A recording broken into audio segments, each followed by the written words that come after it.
हातांनी टाळी आणि मुखाने पंचाक्षरी महामंत्रामध्ये तल्लीन व्हायचं आहे। शिव शंभो शंभो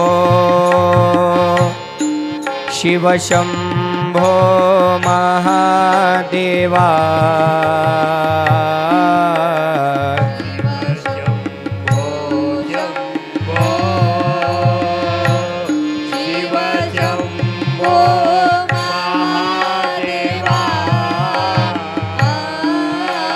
शिव शंभो शंभो शिव शंभो महादेवा शिव शंभो शंभो शिव शंभो महादेवा। ओ हर हर हर हर महादेवा शिव शंभो महादेवा। हर हर हर हर महादेवा शिव शंभो महादेवा। ओ हर हर हर हर महादेवा शिव शंभो महादेवा। हर हर हर महादेवा शिव शंभो महादेवा शिव शंभो शंभो शिव शंभो महादेवा। शिव शंभो शंभो शिव शंभो महादेवा। हर हर हर हर महादेवा शिव शंभो महादेवा। हर हर हर हर महादेवा शिव शंभो महादेवा।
शंभो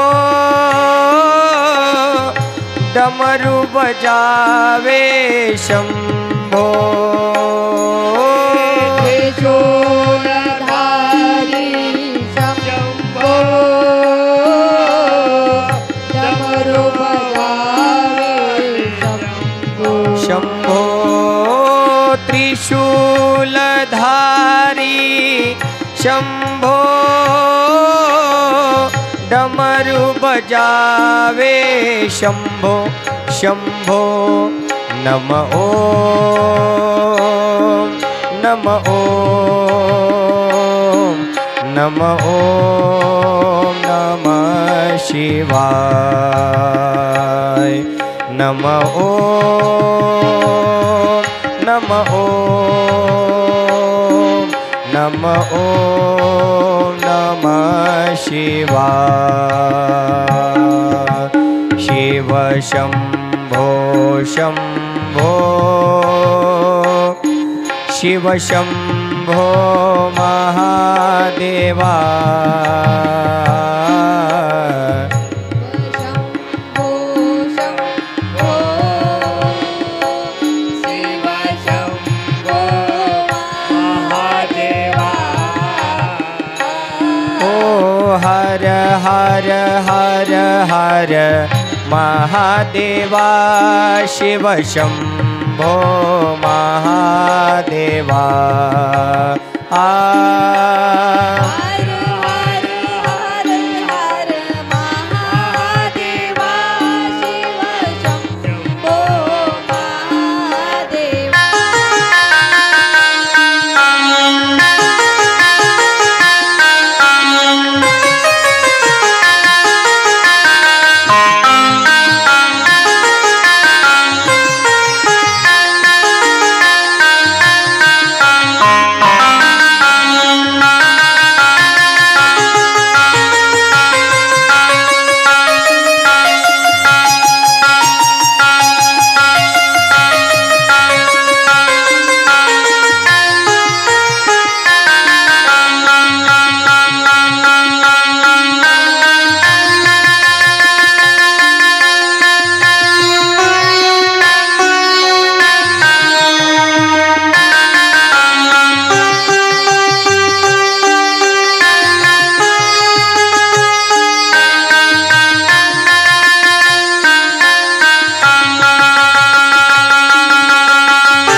पतये शंभो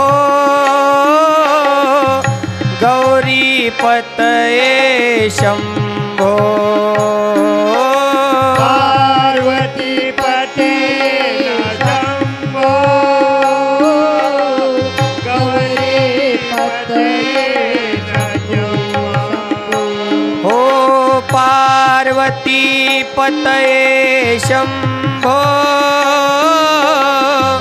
गौरी पतये शंभो शंभो नम ओम नम ओम नम ओम नमः शिवाय नम ओम नम ओम नम ओम नमः शिवाय नमः शिवाय नमः शिवाय शिव शंभो शंभो शिव शंभो महादेवा शिव शंभो शंभो शिव शंभो महादेवा हर हर हर हर महादेवा शिव शंभो महादेवा हर हर हर हर महादेवा दोनों हाथ ऊपर करके ताली बजाओ जय भोले जय भोले शिव शंभो शंभो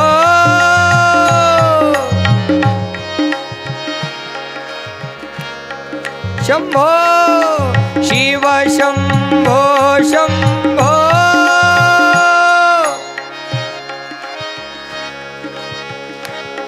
शंभो शिव शंभो महादेवा शिव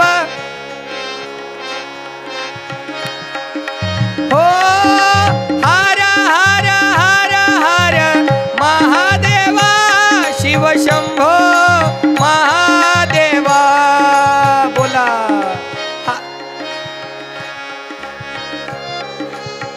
जय भोले जय भोले जय हो नमः शिवाय नमः शिवाय हर हर बोले नमः शिवाय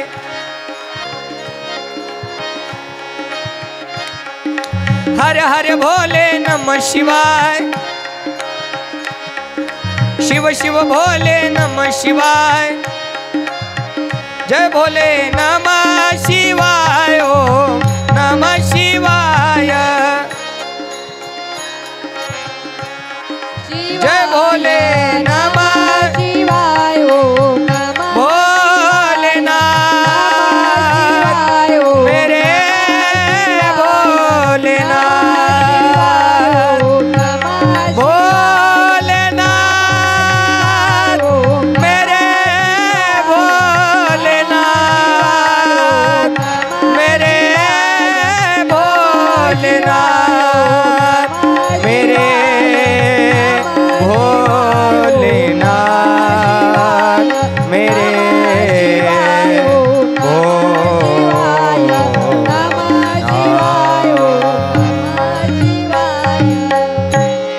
नमः पार्वती पते शिव हर हर शिव महापुराण भगवान की हर हर हर हर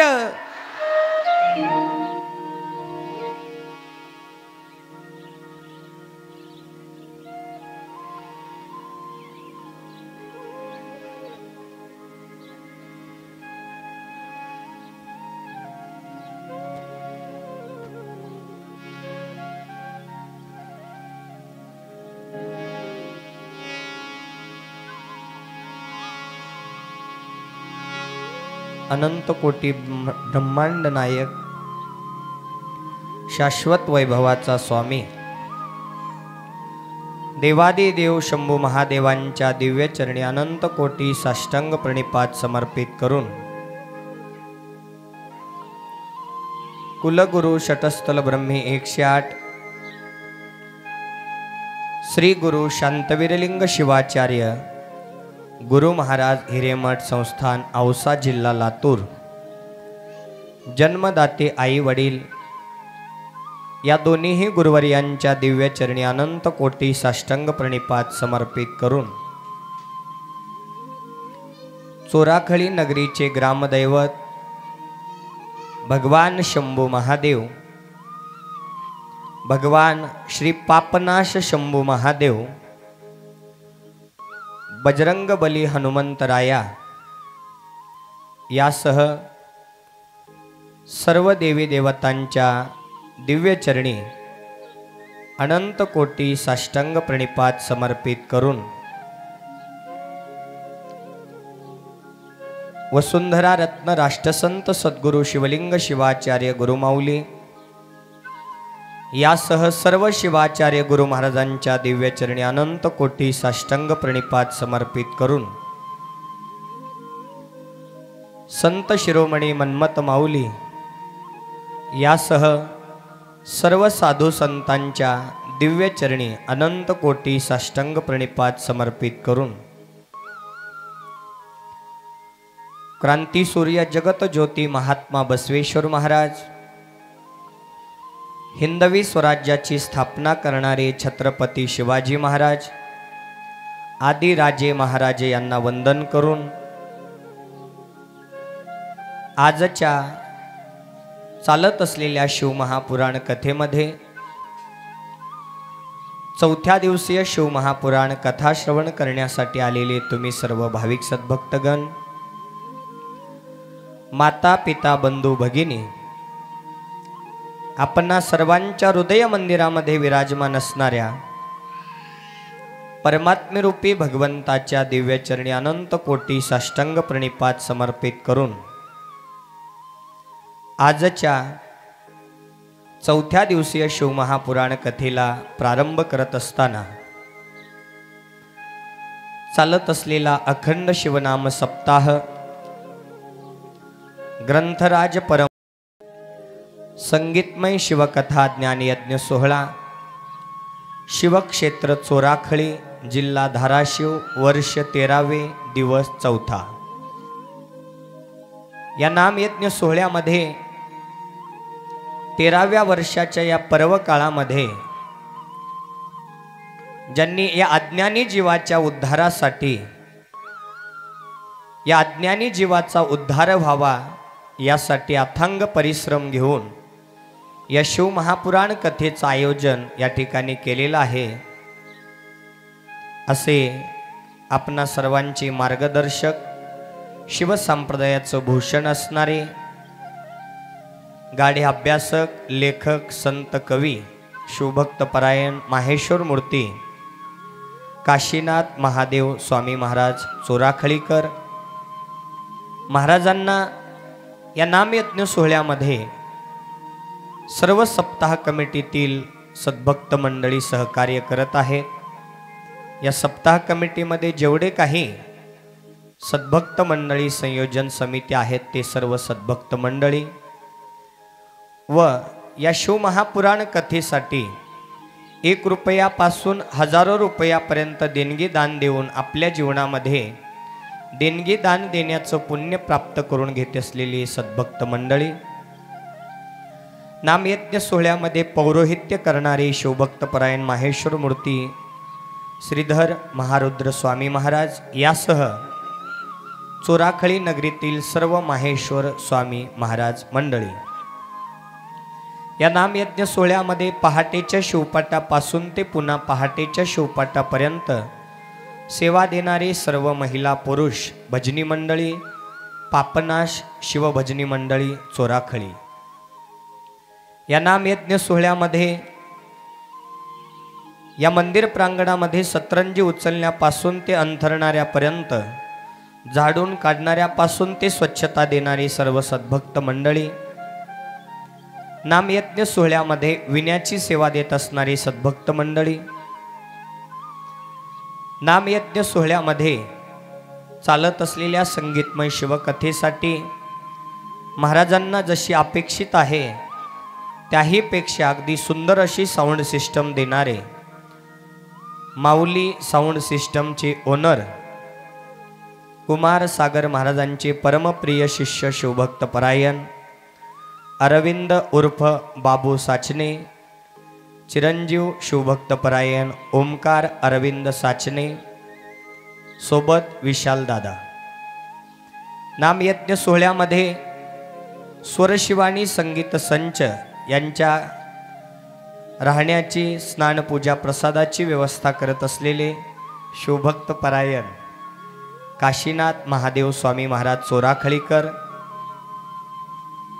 तसेच संगीत शिवकथाकार कुमार सागर महाराज लोहारेकर यांच्या राहण्याची, स्नानपूजा प्रसादाची व्यवस्था करत असलेले एडशी नगरीतील एक महान शिवभक्त, शिवसंप्रदायामध्ये ज्यांनी शिवभक्तीच्या प्रचारासाठी आपला संपूर्ण परिवार त्या ठिकाणी अहोरात्र लावलेला आहे, असे गुरुभक्त शिवभक्त सौ श्री गणेशजी अशोक तोडकरी परिवार एडशीकर, या नामयज्ञ सोहळ्यामध्ये संगीतमय शिवकथेसाठी संगीत साथ करत असलेले स्वरशिवानी संगीत संचचे कलाकार मंडळी, गायनाचार्य, हार्मोनियम वादक, भजन सम्राट शिवभक्त परायण दत्तात्रय कोल्हेप्पा आपसिंगेकर, कोरस गायनाचार्य शिवभक्त परायण,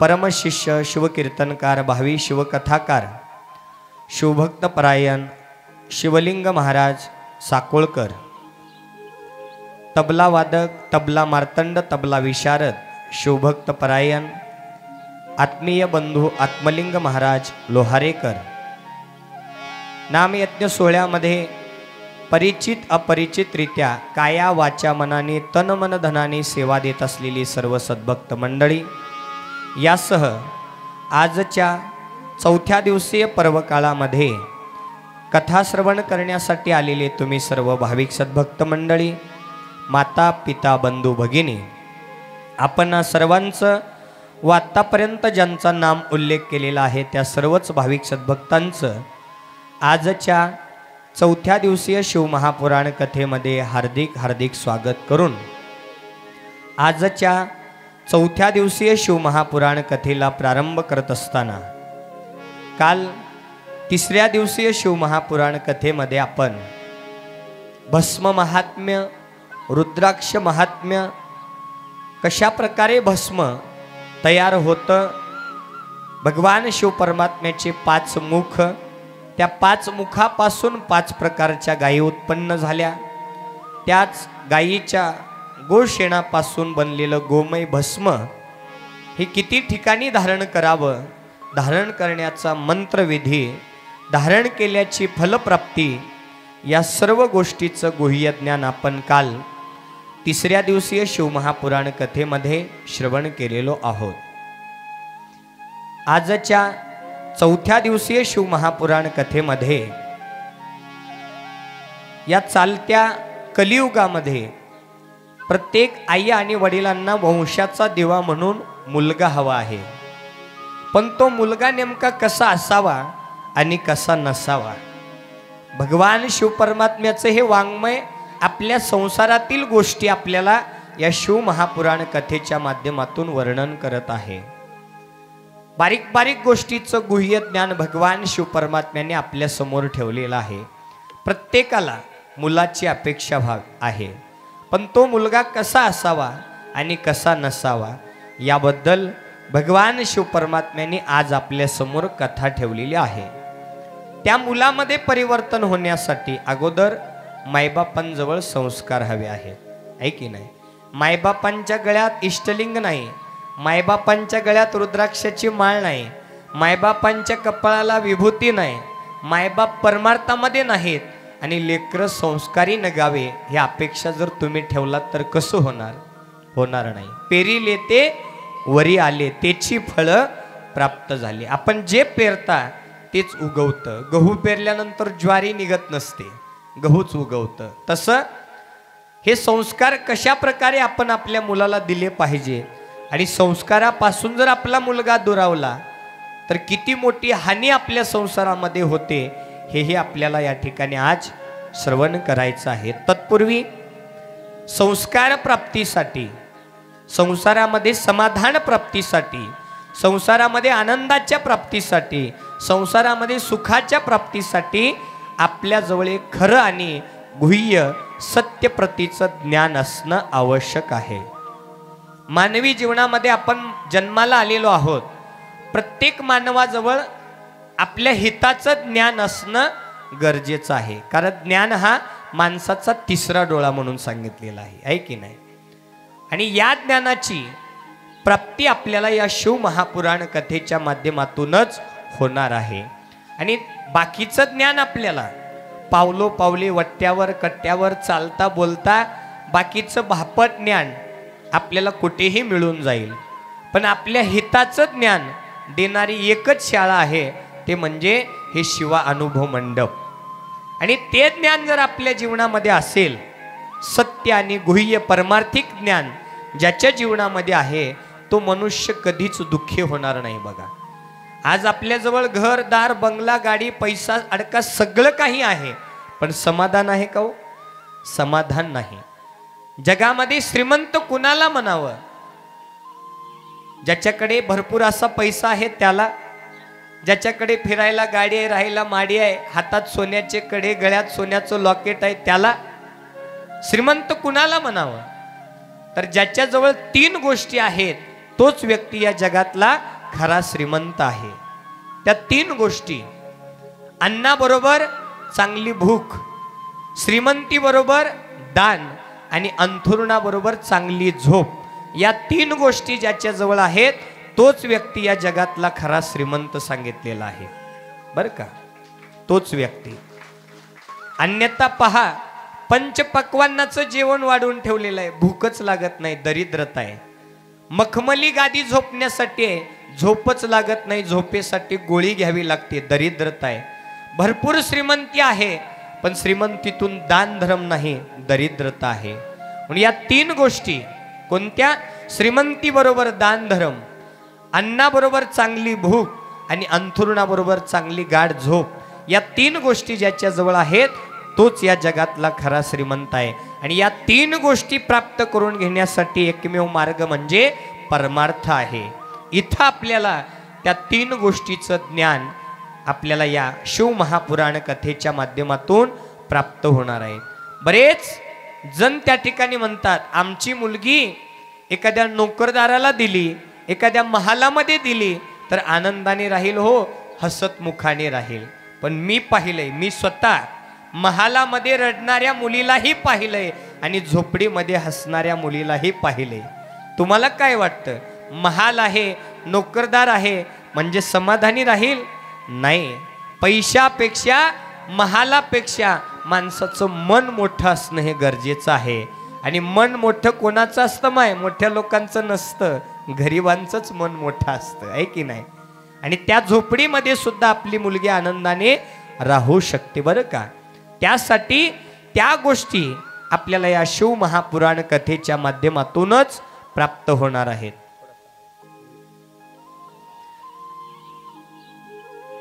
ज्ञानप्राप्तीसाठी परमरहस्याचं पारायण किती जण करत आहेत इथं? हात वरी करा. वा, बरेच जण परमरहस्याचं पारायण करत आहेत. त्या परमरहस्यामध्ये एक दृष्टांत आलेला आहे बघा, आंधळा आणि पांगळा. तुम्ही वाचलाही असेल, आहे की नाही महाराज? आंधळा आणि पांगळा एका झोपडीमध्ये थांबलेले असताना त्या झोपडीला आग लागते. धड धड धड आग लागलेली आहे. ती आग कोणाला दिसू लागली? पांगळ्याला. पांगळ्याला दिसू लागली म्हणून पळून जाता येतं का? पांगळ्याला दिसू लागले पण पळण्यासाठी पाय नाहीत. आंधळ्याला दिसत नाही पण चालण्यासाठी पाय आहेत. आता एवढ्या मोठ्या संकटामध्ये इथं फक्त परमार्थिक ज्ञानाची गरज आहे. ज्याच्याजवळ हा परमार्थिक ज्ञान आहे तो कितीही मोठ्या संकटातून भवसागर तरून जाऊ शकतो. लागलेली आग पांगळ्याने आपल्या डोळ्यांनी पाहिली पण पांगळ्याला जाता येत नाही म्हणून पांगळ्याने आपल्या परमार्थिक ज्ञानाच्या बळावर आंधळ्याला बोलायला सुरुवात केलं. अरे आंधळे दादा, ऐक ना, आपण ज्या झोपडीमध्ये थांबलेलो आहोत ना त्या झोपडीला भली मोठी आग लागलेली आहे. आणि जर काय मी सांगेल त्या पद्धतीनं आता तू जर कार्य नाही केलं तर तुझ्या बरोबर मीही या झोपडीमध्ये जळून खाक होणार. तर आता एक काम, कोणतं? तू आंधळा आहे, तुला दिसत नाही पण चालण्यासाठी पाय आहेत. मला चांगलं दिसू लागले पण चालण्यासाठी पाय नाहीत. तर आता एक काम आहे, मी तुझ्या खांद्यावरती बसणार आणि जिकडे जिकडे मी तुला आवाजाचा इशारा करेन तिकडे तिकडे फक्त तू चालण्याचं काम कर. याच्याने आपण या मोठ्या संकटातून वाचणार आहोत. आंधळ्यांनी पांगळ्याचं बोलणं मान्य केलं आणि चटकन पांगळ्याला आपल्या खांद्यावर बसवलं आणि पांगळा जिकडे जिकडे आपल्या आवाजाचा इशारा करून दाखवू लागला तिकडे तिकडे हा आंधळा व्यक्ती चालू लागला. करता करता करता त्या भल्या मोठ्या संकटातून, मुख्य दरवाजातून या दोघांची सुटका झाली आणि हे दोघे सुखरूप त्या ठिकाणी बाहेर पडले. कशाच्या बळावर? परमार्थिक अशा ज्ञानाच्या बळावर.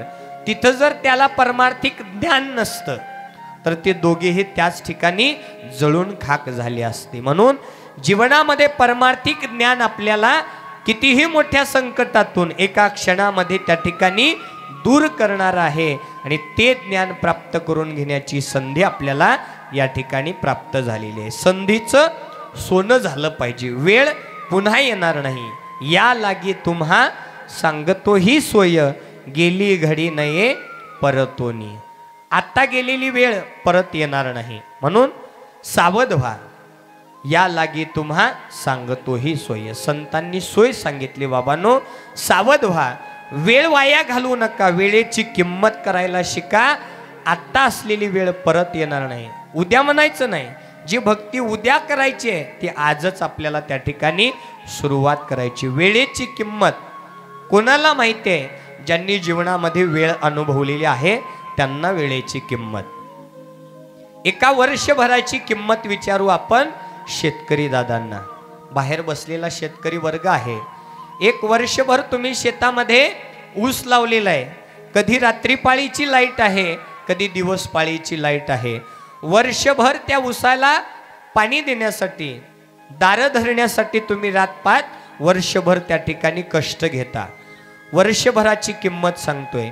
वर्षानंतर कसा बसा ऊस आला, ऊस आल्याबरोबर आपला ऊस आपल्या रानातून बाहेर काढण्यासाठी टोळी बघण्याची चिंता. टोळी बघितल्यानंतर ऊस तोडणीची टोळी, त्याच्यानंतर आपल्या रानातून कारखान्यापर्यंत ऊस पोहोचवण्यासाठी रस्ता करण्याची चिंता. कसा बसा रस्ता झाला, ऊस कारखान्यात पोहोचला, कारखान्यामध्ये किती भाव लागतो याची चिंता, भावही लागला. तदनंतर ते पैसे कधी आपल्या खात्यावर पडतील आणि कधी आपल्या घरामध्ये एखादं शुभ कार्य करू याची चिंता. आणि त्या येणाऱ्या बिलातूनच आपल्या घरामध्ये दिवाळी आणि आनंद साजरा होतो. त्यासाठी त्या पैशासाठी वर्षभर वाट बघणाऱ्या त्या शेतकरी दादांना वर्षाची किंमत विचारा. वर्षावरून पुन्हा महिन्यावर या, महिन्याची किंमत माझ्या या माय माऊलीला विचारा. 9 महिने 9 दिवस दगडासारखं ओझं पोटामध्ये वागवत्या त्या लेकराला, आहे की नाही. एक वेळा आपला पती, एक वेळेस पुरुषांना सुट्टी असते हो, 8 तासाची ड्युटी करून पुरुष पुन्हा आराम करू शकतो, पण माझ्या माय माऊलीला कधीच सुट्टी नाही. 12 महिने 24 तास 24 घंटे एंगेज, न थकता न थांबता ती प्रत्येक त्या ठिकाणी कार्य करत असते. एखाद्या दिवशी जर माझ्या माय माऊलीनं डोकं दुखायलं म्हणून झोपली तर त्या दिवशी चूल बंद, उपवाशी तापाशी. कधी ऐकलंय का माय माऊली 2-4 दिवस थकली आणि स्वयंपाक पतीनं केला? नाही. शिव आणि शक्ती यामध्ये भगवान शिव परमात्म्याने स्त्रीला अर्ध शरीर दिलं, म्हणूनच त्या भगवान शिव परमात्म्याला अर्धनारी नटेश्वर म्हणून ओळख आहे. जितकी किंमत शिवाला आहे त्याच्याही पेक्षा कितीही तरी दुप्पट किंमत शक्ती आणि स्त्रीला आहे, हे की नाही. आणि त्या 9 महिने 9 दिवसामध्ये ही माय माऊली न थकता न थांबता काबाड कष्ट करत, दगडासारखं ओझं यातना सहन करत त्या मुलाला त्या ठिकाणी वाढवते आणि जन्म देते. त्या महिन्यांची किंमत या यातना सहन करणाऱ्या माझ्या माय माऊलीला विचारा. महिन्यावरून पुन्हा दिवसावर या. दिवसाची किंमत त्या हातावरलं पोट असणाऱ्या बिगारी काम करणाऱ्या एखाद्या व्यक्तीला विचारा. सकाळी काम मिळालं तरच संध्याकाळी एक टायमाचं भोजन आहे, अन्यथा उपवाशी झोपावं लागेल. म्हणून दिवसा सकाळी लवकर उठून चौकामध्ये येऊन काम शोधणाऱ्या त्या दिवसाची किंमत त्या बिगारी व्यक्तीला विचारा. तिथून दिवसावरून पुन्हा तासावर या. तासावर, तासाची किंमत माझ्या विद्यार्थी आणि विद्यार्थींना विचारा, आहे की नाही. वर्षभर अभ्यास केलेला आहे, 3 तासाची वेळ आहे. 10वी आणि 12वीच्या बोर्डाची परीक्षा देणाऱ्या माझ्या विद्यार्थी मित्र मैत्रिणींना विचारा तासाची किंमत. 100 मार्काचा पेपर आहे, 3 तासाची वेळ आहे. घाम पुसता पुसता पेपर सोडवत आहेत, मिनिटावर मिनिट सरत आहेत आणि तास भरत आहेत. आणि याच्यावरच आपलं पुढचं भवितव्य ठरणार आहे. असा घाम पुसत मनामध्ये एक भयभीती घेऊन पेपर सोडवणाऱ्या विद्यार्थ्यांना विचारा 3 तासाची किंमत. तासावरून पुन्हा मिनिटावर या. मिनिटाची किंमत पोलीस भरती आर्मीचं ग्राउंड करणाऱ्या विद्यार्थ्यांना विचारा. एका मिनिटामध्ये आर्मीचं ग्राउंड करत असताना एका मिनिटामध्ये आपल्या मागून कुणीतरी पुढे जातो आणि एका मिनिटामुळे याला बाहेर काढले जातं. त्या मिनिटाची किंमत माझ्या त्या पोलीस भरती आर्मी ग्राउंड करणाऱ्या विद्यार्थ्यांना विचारा. मिनिटावरून पुन्हा सेकंदावर या. सेकंदाची किंमत त्यांना विचारा. रोड क्रॉस करता करता एखादा ट्रक जवळ येतो आणि जवळ येऊन ब्रेक मारतो, असा तुमचा ॲक्सिडेंट होणार. एवढ्यामध्ये वहार गेली हातावर, वहार गेली मांजरावर, वहार गेली कुत्र्यावर म्हणतात ना, आणि तुम्ही वाचला जातात. अरे बापरे, वाचलो रे बाबा. सेकंदामुळे त्या ठिकाणी तुमचा जीव वाचला. त्या महान संकटातून वाचलेल्या एखाद्या व्यक्तीला सेकंदाची किंमत विचारा. म्हणून सांगायचं एक आहे, वेळ पुन्हा येणार नाही. वेळेची किंमत त्यांना विचारा ज्यांनी वेळ जीवनामध्ये अनुभवलेली आहे. वाईट ही वेळ आणि चांगली ही वेळ त्यांना विचारा ज्यांनी अनुभवलेली आहे. जीवनामध्ये कोणाची वाईट वेळ काही काळ राहत नाही आणि कोणाची चांगली ही वेळ काही काळ राहत नाही. फक्त एक गोष्ट जीवनामध्ये, श्रीमंतीमध्ये माणसानं माजू नये आणि गरिबीमध्ये माणसाने लाजू नये. माणूस जीवनामध्ये कधीच दुःखी होणार नाही. आहे की नाही? श्रीमंतीमध्ये माजायचं नाही, कारण ती श्रीमंती काही काळ राहील, काही नाही, वेळ बदलते. जिवंतपणी किड्या मुंग्यांना पक्षी खातो, कान उघडं ठेवून ऐका. जिवंतपणी पक्षी जो आहे ना, जिवंत असताना किड्या मुंग्यांना खातो, पण तोच पक्षी मेल्यानंतर तेच किडे मुंग्या पुन्हा त्या पक्षाला लागतात. वेळ बदलते, वेळ राहत नाही.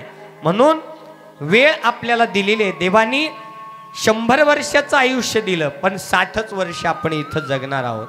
या 60 वर्षामध्ये आपल्या वेळेचं सोनं करा आणि आपल्या जीवनाचं हित साधण्यासाठी परमार्थिक असं गुह्य ज्ञान आपल्या जीवनामध्ये प्राप्त करून घ्या.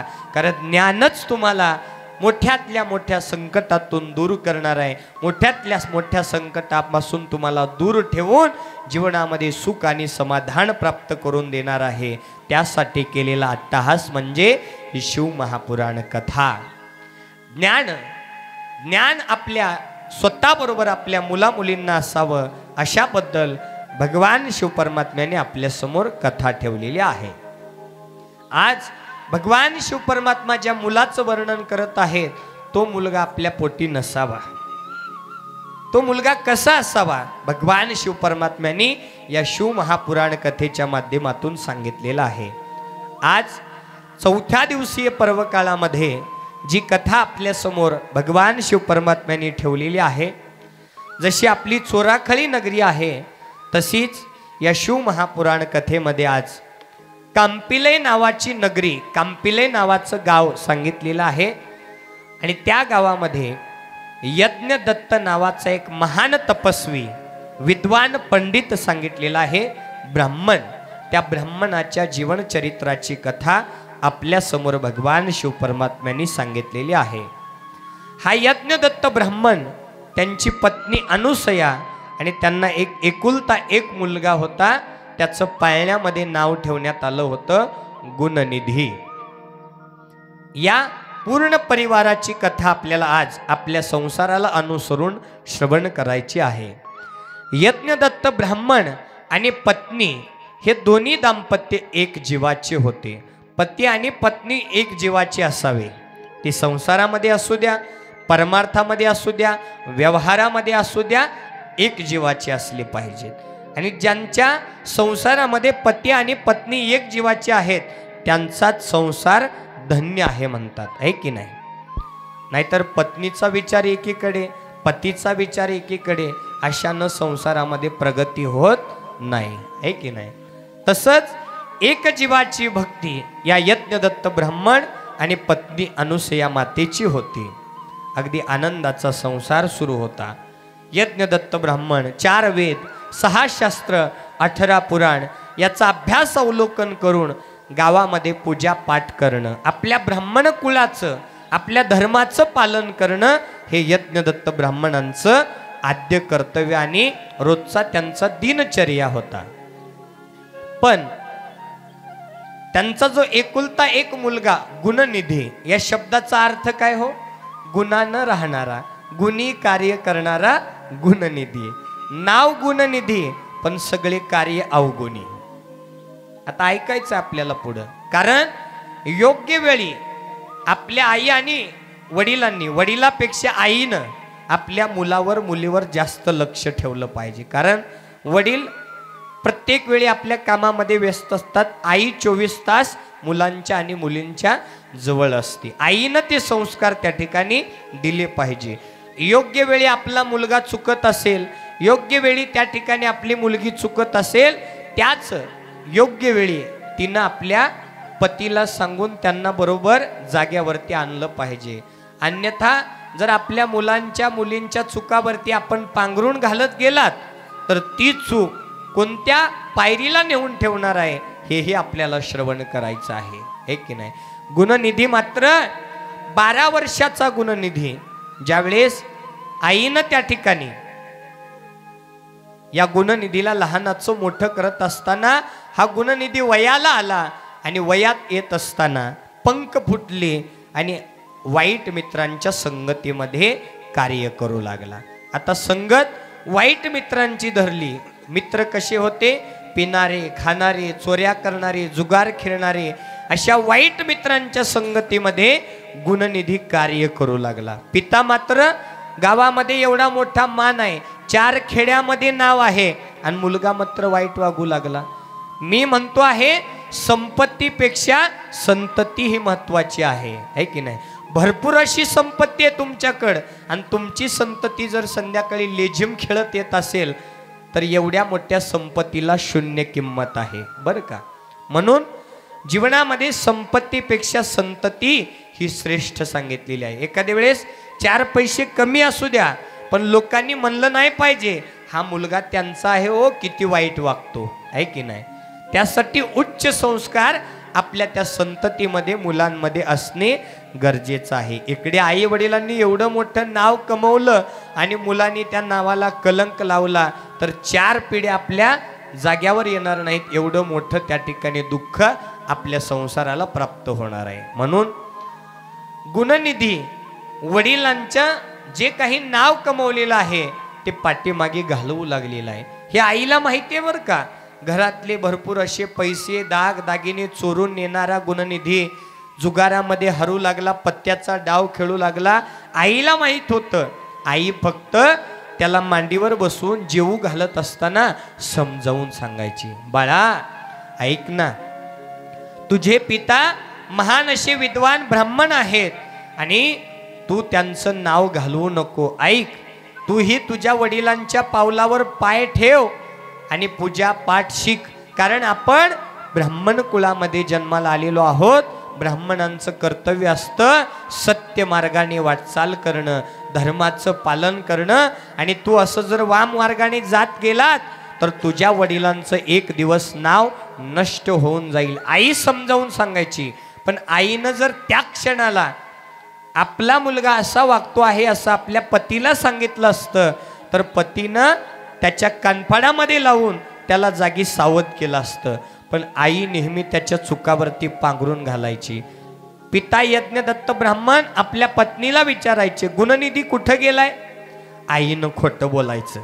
गुणनिधी शिवकथा ऐकायला गेलेला आहे, गुणनिधी प्रवचनाला गेलेला आहे, गुणनिधी अभ्यासामध्ये मग्न आहे, गुणनिधी शाळेत गेलेला आहे, असं खोटं सांगायची. का तर वडील त्याला मार देतील, वडील त्याला वाईट शब्द बोलतील, म्हणून आई त्या ठिकाणी पांघरून घालायची. पण आईचं हे चुकतं बरं का.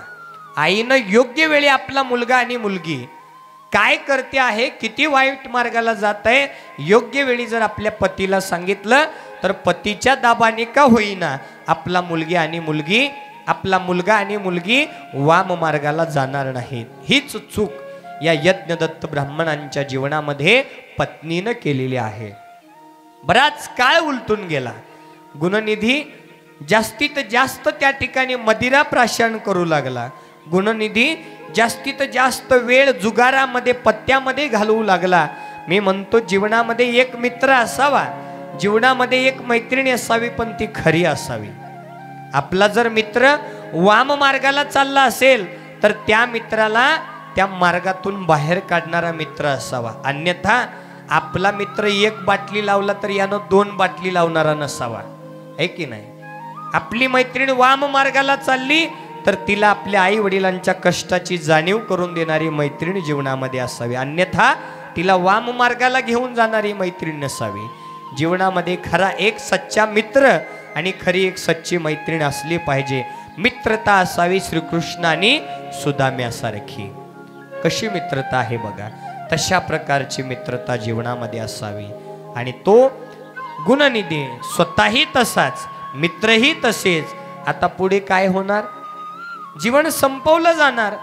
या व्यसनामध्ये, या जुगारामध्ये, या वाईट चोरी करण्यामध्ये होतं काय? आपलं जीवन नष्टच होतं. इथं दुःखच प्राप्त होणार आहे की नाही. इथं सुखाची अपेक्षा नाही. चोरी करणारा चोर कसा असतो बघा. चोरी करणाऱ्या चोराला वाटतं एखाद्या दुकानाची चोरी करताना, एखाद्या घराची चोरी करताना तिथं कॅमेरे लावलेले असतात. चोरी करणारा चोर तिथील कॅमेरे सगळे फोडून टाकतो, नकली कॅमेरे, आणि मनसोक्त चोरी करतो. उजवीकडे पाहतो, डावीकडे पाहतो, पुढे पाहतो, मागं पाहतो, आणि त्याला वाटतं मला कोणी पाहिलं नाही म्हणून मनसोक्त निघून जातो. अरे बाबा, चोरी करणाऱ्या चोरा, डुप्लिकेट कॅमेरे फोडून तू बेजार झाला, पण माझ्या भगवान शिव परमात्म्याचा त्या कैलासामध्ये आभाळामध्ये 24 तास 24 घंटे ऑनलाईन फोकस लावून तुझ्याकडे कॅमेरा सुरू आहे की नाही? तो कॅमेरा 24 तास 24 घंटे ऑनलाईन तुझ्याकडे फोकस लावून आहे. अशी डुप्लिकेट कॅमेरे कितीही फोडून टाक, त्या कॅमेऱ्यामध्ये तू काय करतोय, कसं वागतोय, हे सगळं काही त्याच्यामध्ये रेकॉर्ड होऊ लागलेलं आहे. आणि त्याचाच शेवटी त्या देवाच्या दरबारामध्ये हिशोब होणार आहे. हे चोरी करणाऱ्या चोरांनी, वाईट वागणाऱ्या व्यक्तींनी लक्षामध्ये ठेवलं पाहिजे. त्याचा कॅमेरा चालू आहे, अशी कितीही कॅमेरे फोडा त्याच्या कॅमेऱ्यामध्ये हे सगळं काही त्या ठिकाणी रेकॉर्ड होऊ लागलेलं आहे. म्हणून कर्माला घाबरा. हा गुणनिधी वाम मार्गाने वाटचाल करत असताना काही दिवस उलटून गेले आणि एके दिवशी हा यज्ञदत्त ब्राह्मण कंपिले नगरीतील राजवाड्यामध्ये राजदरबारामध्ये एका महायज्ञाचं आयोजन झालं होतं. तिथं या यज्ञदत्त ब्राह्मणाला पूजेसाठी बोलावलेलं होतं. यज्ञदत्त ब्राह्मणाने स्वतः पौरोहित्य घेऊन त्या ठिकाणी ते महायज्ञ संपन्न केलं. आणि राजांनी दान म्हणून सुवर्णदान, या दैनंदिन जीवनामध्ये दानाचे अनेक प्रकार आहेत. अन्नदान आहे, धान्यदान आहे, वस्त्रदान आहे, देणगीदान आहे, सुवर्णदान आहे, ज्ञानदान आहे. त्या अनेक दानापैकी एक दान राजांनी या यज्ञदत्त ब्राह्मणाला पूजा संपन्न झाल्यानंतर केलेलं आहे, ते म्हणजे सुवर्णदान.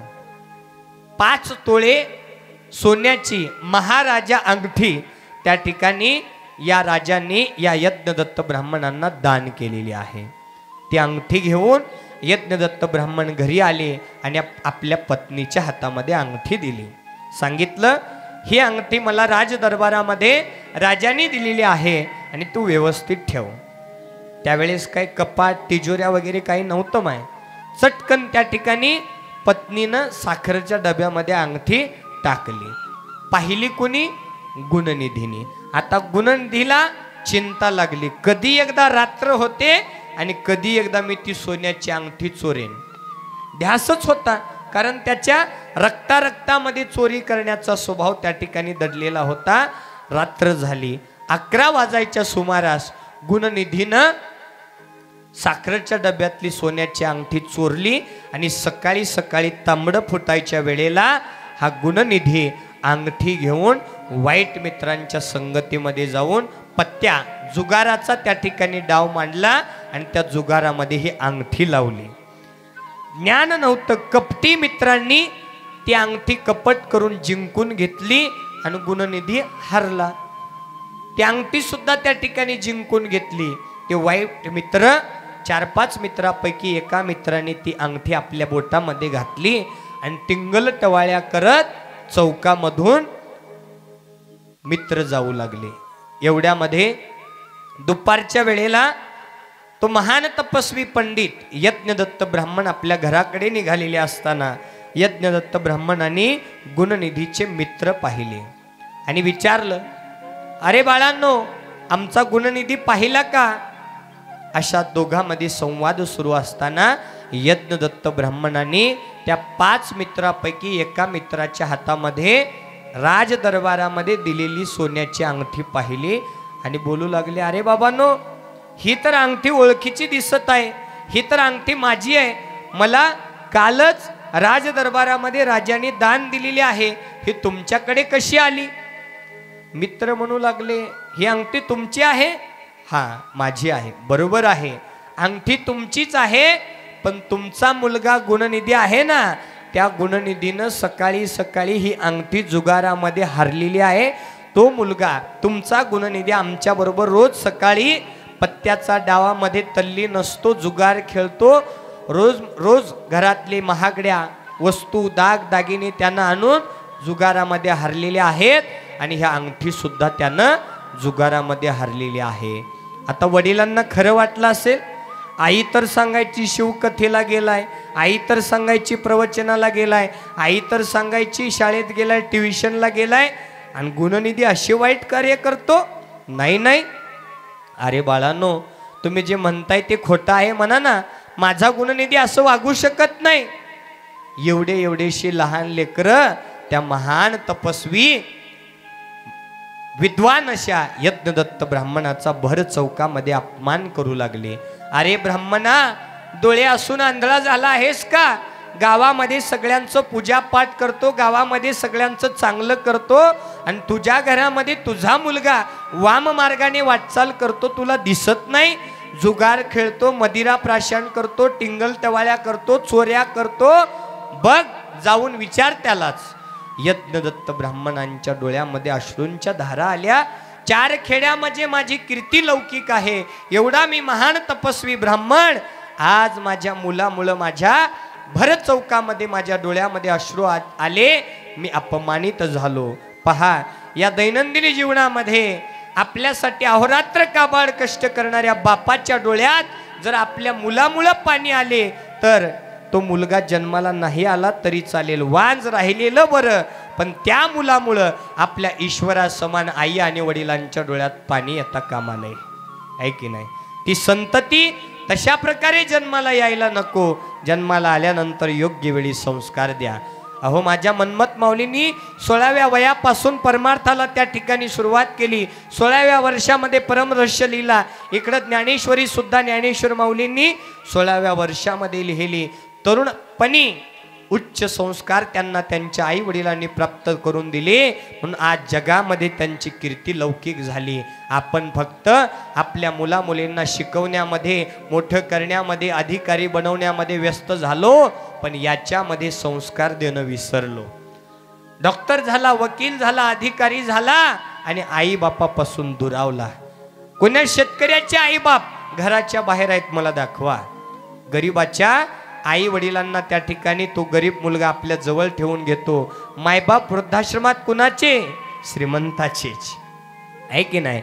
अनाथ आश्रमात मुलं बाळ मिळतात गरिबांची, अनाथ आश्रमात मुलं बाळ मिळतात गरिबांची, आणि वृद्धाश्रमात मायबाप भेटतात श्रीमंताची. हे त्रिवार सत्य आहे, आहे की नाही? वृद्धाश्रमात मायबाप गरिबाचे नसतात, माय श्रीमंताचेच असतात, आहे की नाही? म्हणून आपल्या मुलांना अधिकारी बनवण्याबरोबर मी म्हणत नाही त्यांना शिकवा, न शिकवा. आपल्या मुलांना इतकं शिकवा, इतकं ज्ञानी बनवा, पण इतकंही ज्ञानी बनवू नका की उद्या उठून ते मायबापांना अज्ञानी समजायला लागतील.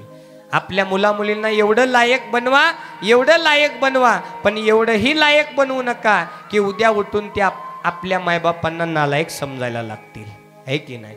म्हणून त्या शिक्षणाबरोबर उच्च असे परमार्थिक ज्ञानाचे संस्कार सुद्धा देणं गरजेचं आहे. तीच चूक या यज्ञदत्त ब्राह्मणांच्या पत्नीनं जीवनामध्ये केली आणि यज्ञदत्त ब्राह्मणाचा अपमान झाला. यज्ञदत्त ब्राह्मणाने मान खाली घातली आणि अश्रू नयनाने आपल्या घराकडे वाटचाल केली. सकाळी सकाळी आईनं चहा करताना पाहिलं होतं की अंगठी डब्यामध्ये नाही. तिला माहीत होतं अंगठी कुणी नेली? गुणनिधीनं नेली. आईला माहीत होतं. घरामध्ये यज्ञदत्त ब्राह्मण आले, पत्नीला विचारलं, पत्नीनं पाय धुवायला पाणी दिलं.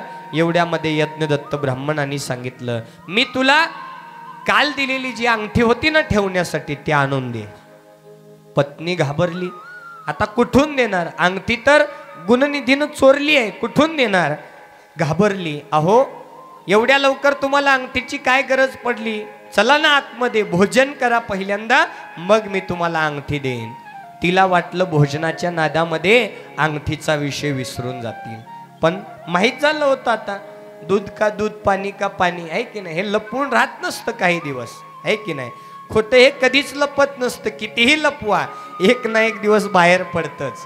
म्हणून एक खरं बोलून मोकळं झालेलं बरं, पण एक खोटं लपवण्यासाठी पुन्हा 1000 खोटे बोलावं लागतात. हे त्रिवार सत्य बरं का? आणि तीच चूक पत्नीकडून झाली. पत्नी घाबरली, घामाघूम झाली, काय करावं सुचेनासं झालं, काय बोलावं कळेनासं झालं. पत्नी तू ते असं त्या ठिकाणी भाषा वापरत पतीला समजावू लागली.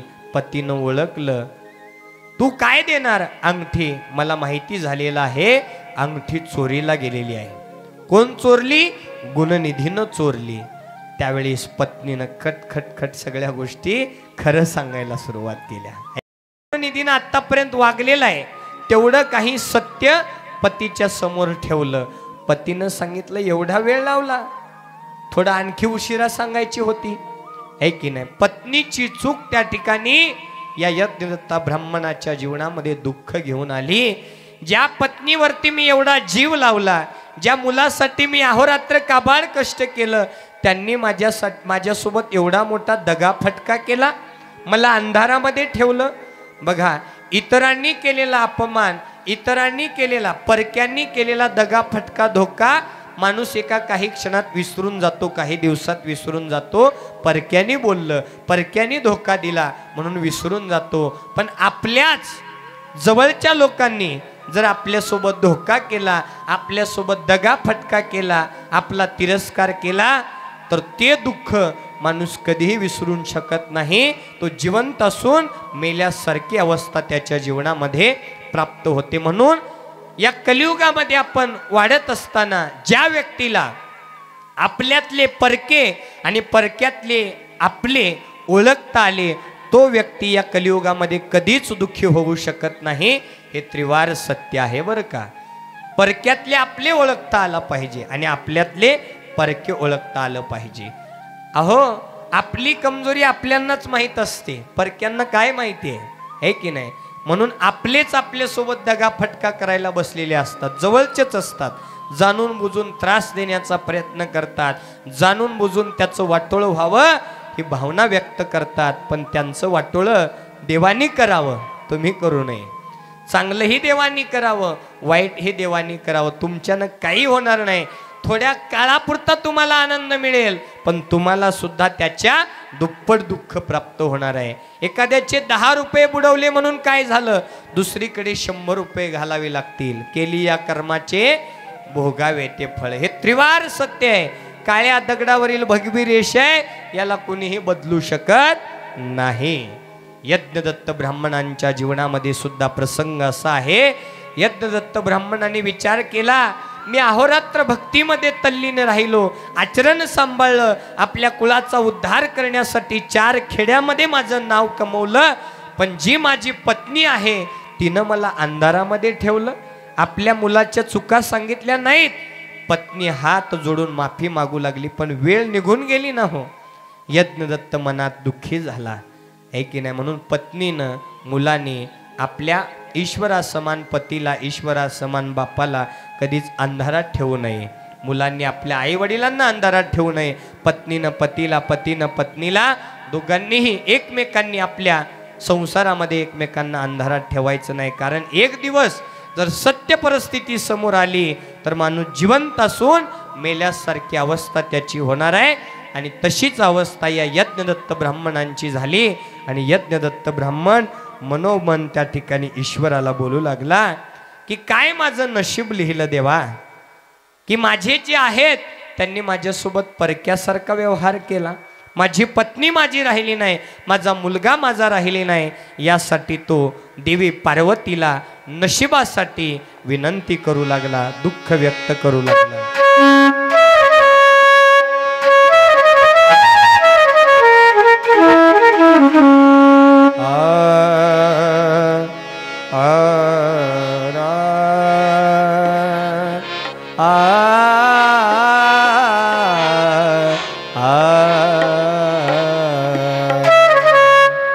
आई ग पार्वती माय, काय नशीब माझ तू लिहिलं,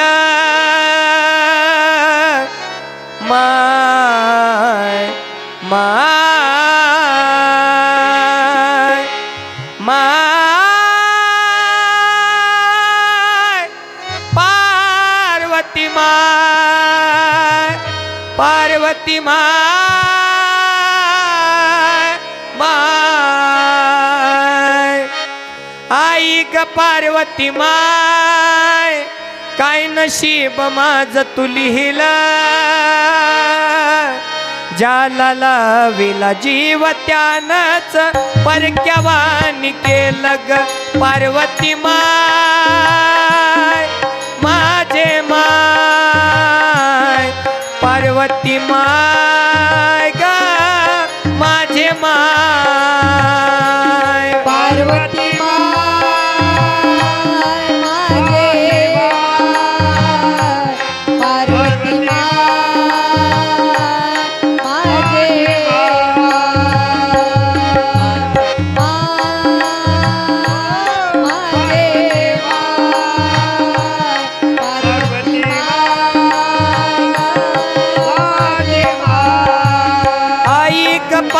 पार्वती माय काय नशीब माझ तू लिहिलं आई ग पार्वती माय काय नशीब माझ तू लिहिलं ज्याला लाविला जीव त्यानंच परक्यावानी केलं ग पार्वती माय माझे माय पार्वती माय ग माझे माय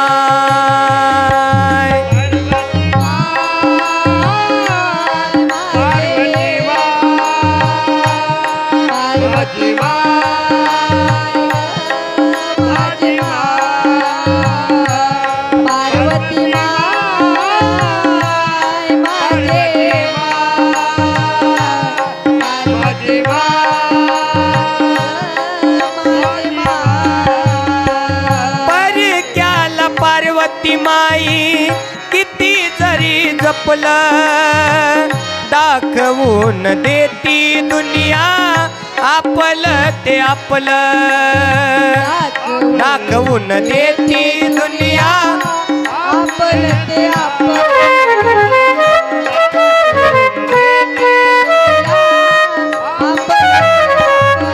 हो परक्याला पार्वती माई किती जरी जपलं दाखवून देती दुनिया आपलं ते आपलं आता आपलं मनायाला माझं मन मनाला भेल आता आपलं मनायाला माझं मन मनाला भेल ज्याला लाविला जीव त्यानंच परक्यावानी केलं ग पार्वती माय माझे माय पार्वती माय ग माझे माय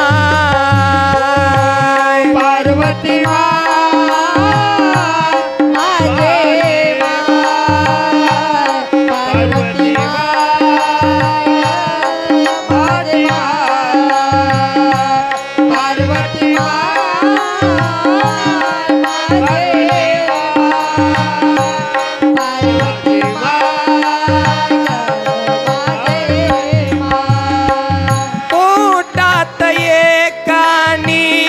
ओठात एक दाखवून देती दुनिया मीच आहे नेक दाखवून देती दुनिया मीच आहे नेक दाखवून देती दुनिया मीच आहे नेक पोटात एक आणि ओठात एक दाखवून देती दुनिया मीच आहे नेक हातामधील गेलं नशिबाच नाही नेलं हातामधील गेलं नशिबाच नाही गेलं ज्याला लाविला जीव त्यानंच परक्यावानी केलं ग पार्वती माय माझे माय पार्वती माय ग माझे माय पार्वती माय माझे माय पार्वती माय माझे माय पार्वती माय माझे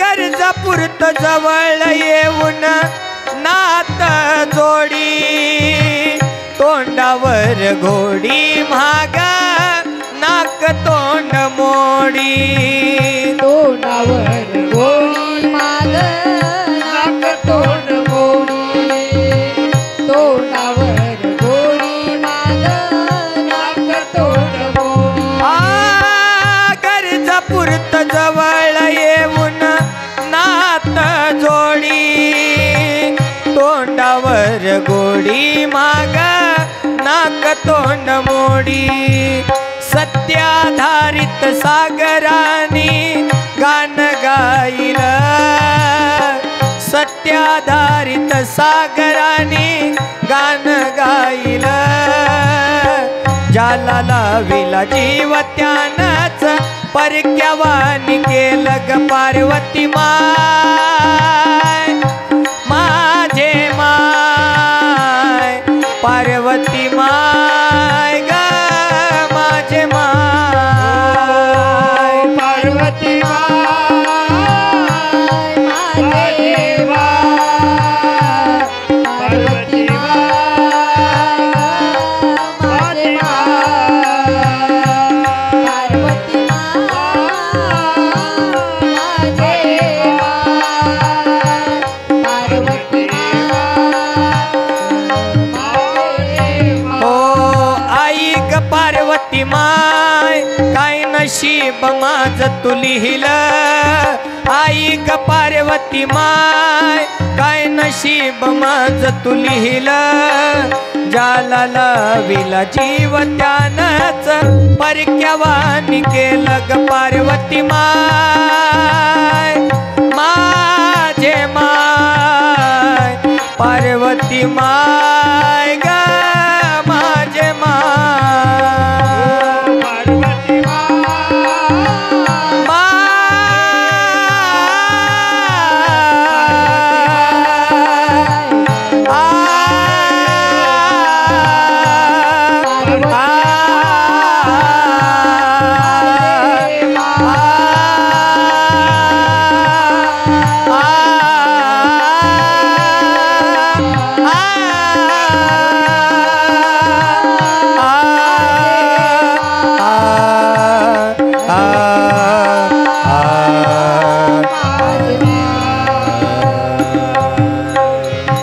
नमः पार्वती पते शिव हर हर हर हर। आई ग पार्वती माय काय नशीब माझ तू लिहिलं, ज्याला लाविला जीव त्यानंच परक्यावानी केलं ग पार्वती माय, माझे माय पार्वती माय ग माझे माय।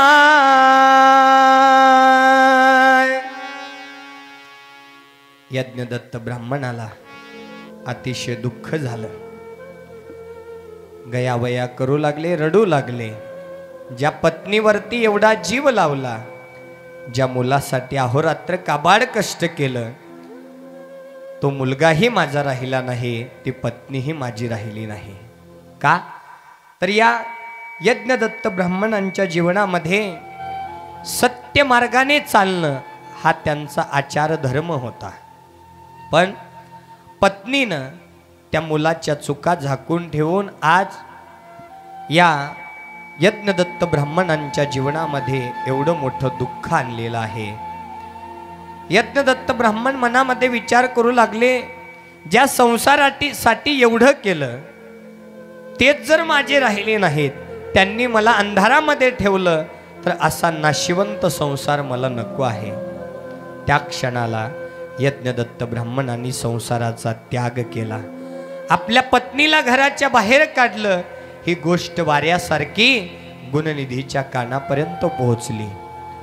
गुणनिधीनं विचार केला, गुणनिधीला हे दुःख झालं, नुसतं माझ्या आईनं मला सपोर्ट केला, नुसतं माझ्या आईनं मला साथ दिली, तर आईला घराच्या बाहेर काढलं, मी तर एवढा मोठा गुन्हा केलेला आहे, मला तर बाबा जिवंतच ठेवणार नाही, म्हणून आता घरीही जायचं नाही, गावातही राहायचं नाही, ठरवलं आता आपण हे गाव सोडून जायचं। पण मुलांना किंमत केव्हा कळते, ज्यावेळेस आपण आईबापापासून दूर होतो ना, तेव्हा आपल्या मुलांना त्या आईबापाची किंमत कळते बरं का। अशा प्रकारचं दुःख गुणनिधीला झालं। गुणनिधी अनवाणी पायाने गाव सोडून बाहेर निघालेला आहे। आता पायामध्ये वाहन नाही, ऊन त्या ठिकाणी डोक्यावर लागू लागलं, आणि आईनं मायेचा पदर झाकलेल्याची आठवण येऊ लागली. हा गुणनिधी रडू लागला. चालता चालता एका जंगलामध्ये प्रवेश केला.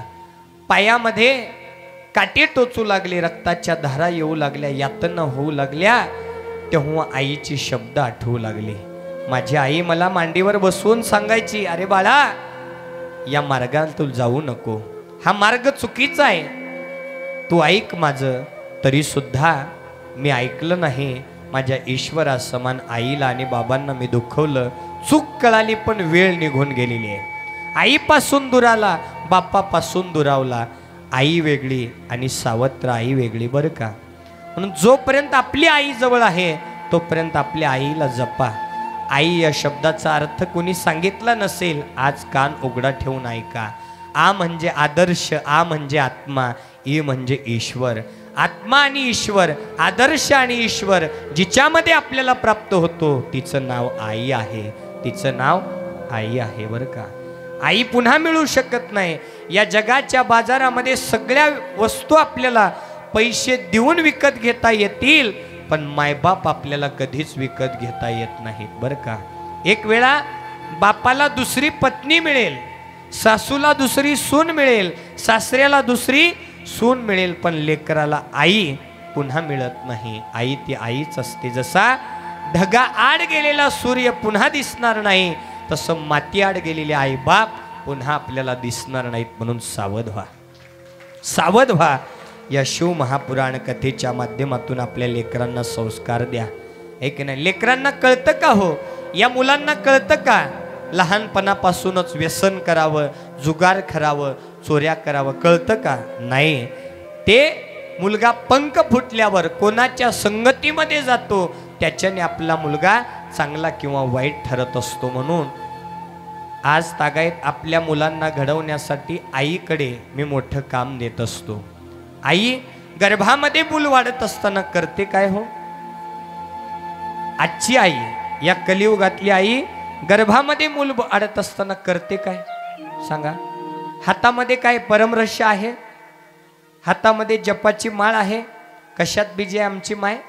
मोबाईलमध्ये आहे की नाही? आमची माय गर्भामध्ये मूल वाढत असताना हातामध्ये मोबाईल घेतला, कधी वर ढकलू लागली, कधी खाली, कधी उजवीकडे, कधी डावीकडे. सगळा आवाज गर्भामध्ये वाढत असलेल्या लेकरांना ऐकला आणि जन्माला आलं लेकरू. पाळण्यामध्ये लेकरू रडू लागलं. त्या लेकराला शांत करण्यासाठी कितीही अंगाई गा, कितीही टाळ्या वाजवा, लेकरू शांत बसत नाही. पण मोबाईल जर जवळ नेऊन ठेवला तर चटकन शांत बसतं. खरं की खोटं? जबाबदार महाराज की तुम्ही? महाराज की तुम्ही? म्हणा ना आम्ही. हा, सत्य महिला मंडळ आहे की नाही? आता सत्य परिस्थिती सांगतो. लेकराला जेवू घालायचं झालं तरी सुद्धा नाना एका हातामध्ये आईच्या भाताची वाटी आहे आणि एका हातामध्ये टॉम अँड जेरीचं गेम आहे. सत्य की असत्य? जबाबदार महाराज की तुम्ही? म्हणा आम्ही. मान्यच करावं लागेल. म्हणून संस्कार द्यायचं तुमच्या हातात आहे माय. अहो, आई वडील संस्कारी होते म्हणून त्यांच्या पोटी छत्रपती शिवराय जन्माला आले.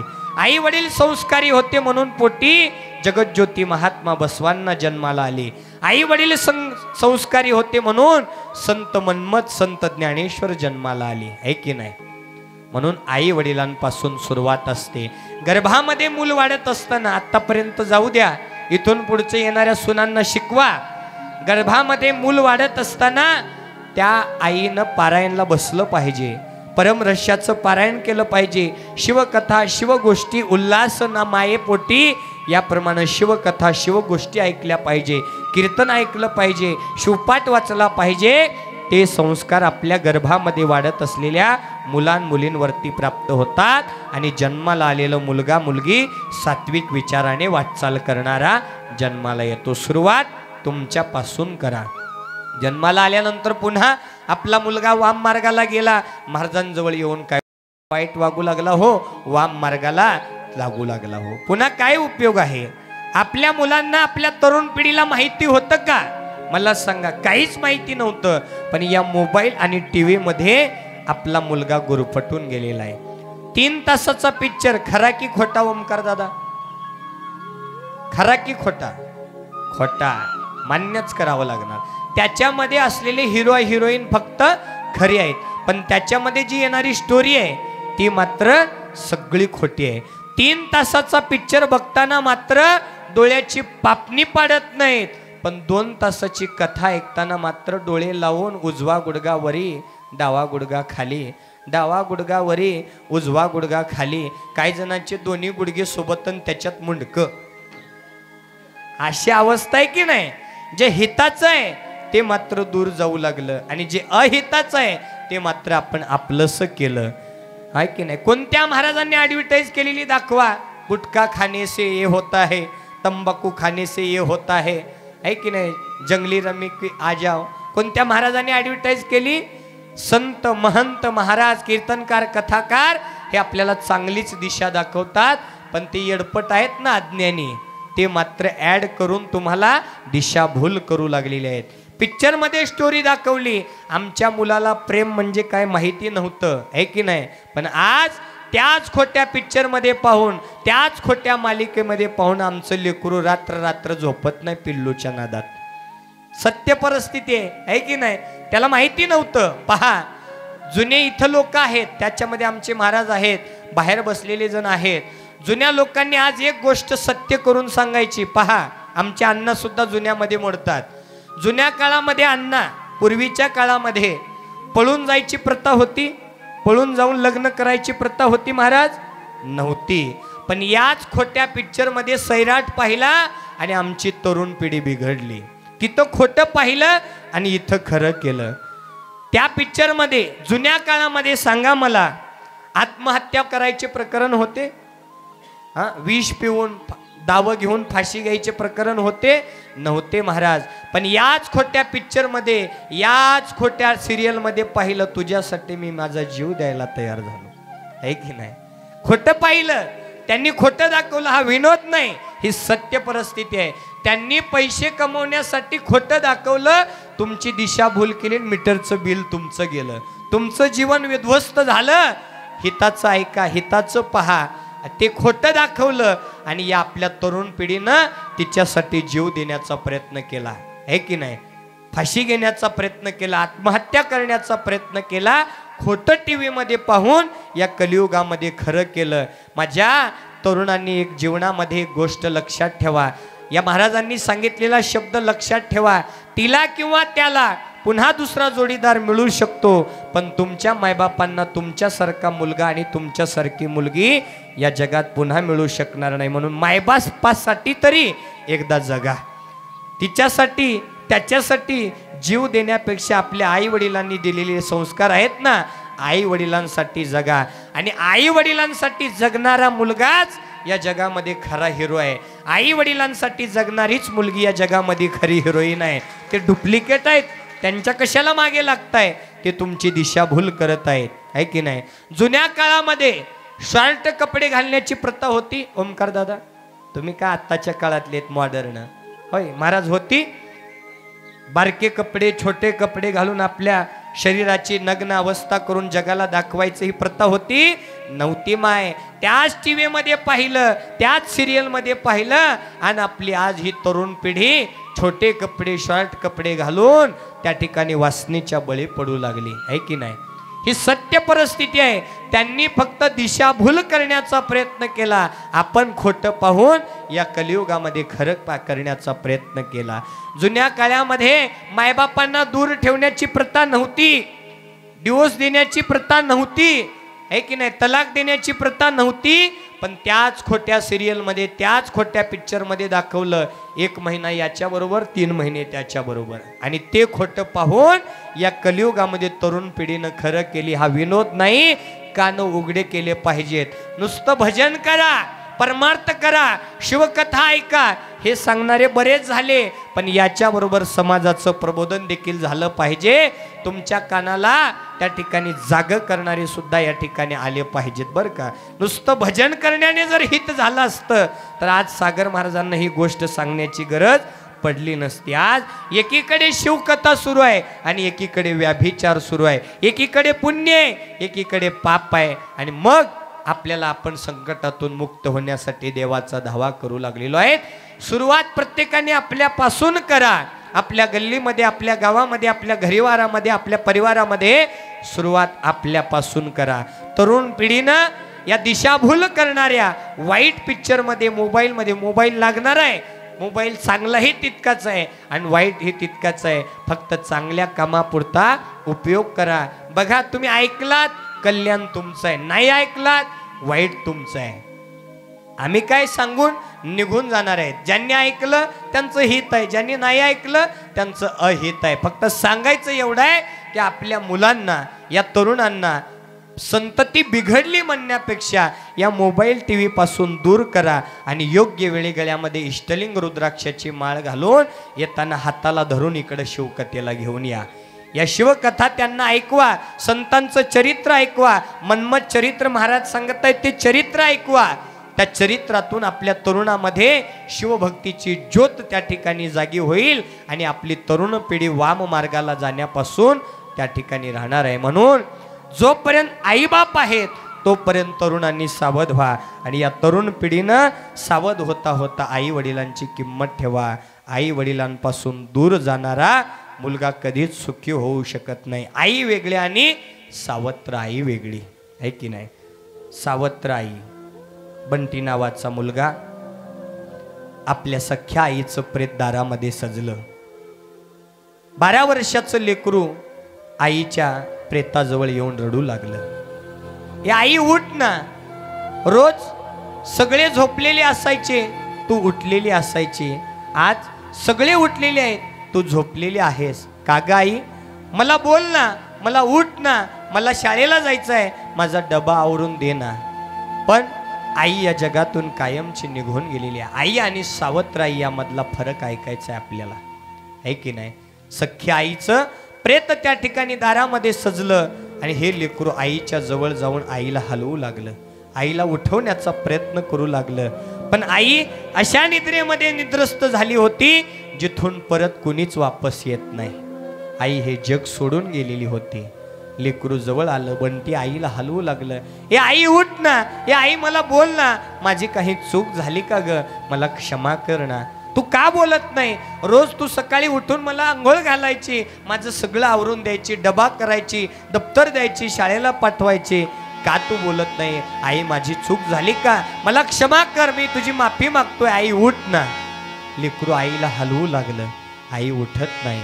शेजारची आजीबाईनं बंटीला गळ्याशी घट्ट धरला आणि आई बोलू लागली, बाळा तुझी आई अशा निद्रेमध्ये निद्रस्त झालेली आहे जिथून परत कोणीच येत नाही. तुझी आई हे जग सोडून निघून गेलेली आहे. पोरानं आपल्या आईची प्रेत यात्रा आपल्या उघड्या डोळ्यांनी पाहिली. अंत्ययात्रा संपन्न झाली आणि मोजून 1.25 महिन्यात बापाने दुसरं लग्न केलं. एक ध्यानात ठेवत जा, बापाला दुसरी बायको मिळते, सासूला दुसरी सून मिळते, पण पोराला दुसरी माय सख्खी मिळत नसते. सावत्र आई घरात आली आणि त्या लेकराचा छळ सुरू झाला. त्या लेकराला, त्या बंटीला सकाळचं संध्याकाळी खायला द्यायची, संध्याकाळचं सकाळी खायला द्यायची, राब राब राबवायची, काम करून घ्यायची. लेकरू त्या ठिकाणी गयावया करायचं. सख्खी आई मात्र त्याला कधी काम लावायची नाही.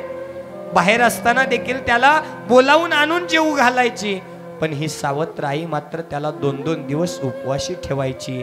ही आई आणि सावत्र आई मधला फरक आहे. लेकरू रोज देवाच्या दरबारामध्ये मागणं मागायचं, देवा काय माझी चूक झाली, माझी आई माझ्यापासून तू घेऊन गेला. म्हणून ज्याच्याजवळ आई आहे ना त्याने आईला जपा, आहे की नाही. कधी त्यांचा चष्मा फुटला, त्यांच्या गोळ्या संपल्या तर म्हणू नका का चष्मा फोडलात बाबा, काय तुमच्या गोळ्या बार बार संपतात.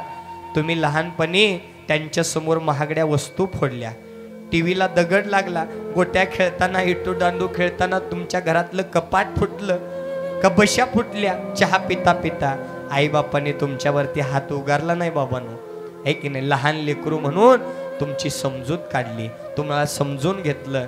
म्हातारपण सुद्धा बालपण असतं. लेकरांनी आपल्या आईबापाला तसं दुःख देऊ नका, बोलू नका.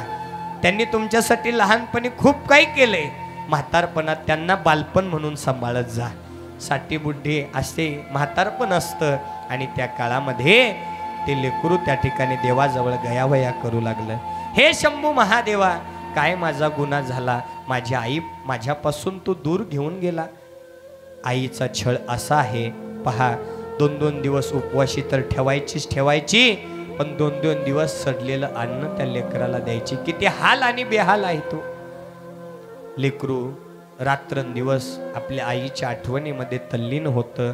आईला ये ना म्हणून हाक मारायचं, पण एकदा या जगातून गेलेला व्यक्ती परत येत नाही म्हणून आहे तोपर्यंत जपा.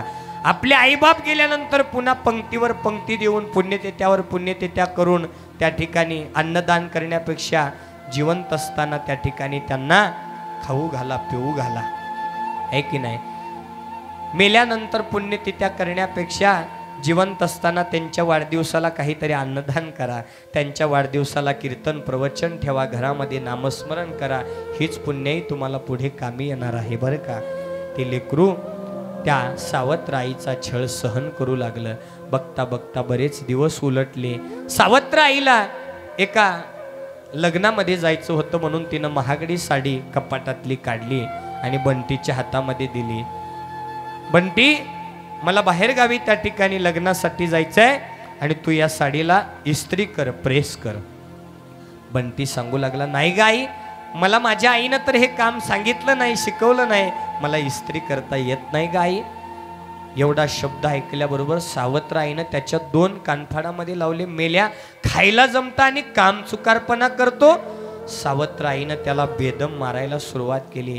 त्याला आपल्या आईची आठवण येऊ लागली. का ग आई, मला सारखं मारतेस तू, मला हे काम जमत नाही, मी काय मुद्दाम करत नाही, मला इस्त्री करायला येत नाही ग आई, मला क्षमा कर. नाही नाही मेल्या, तुला खायला जमतं, 2-2 टाइम खायला लागतं आणि इस्त्री करायला जमत नाही, मुद्दाम करतो तू, काम चुकारपणा करतो म्हणून त्याला बेदम मार दिला आणि बळजबरीनं त्याच्या हातामध्ये इस्त्री दिली. इस्त्री कर.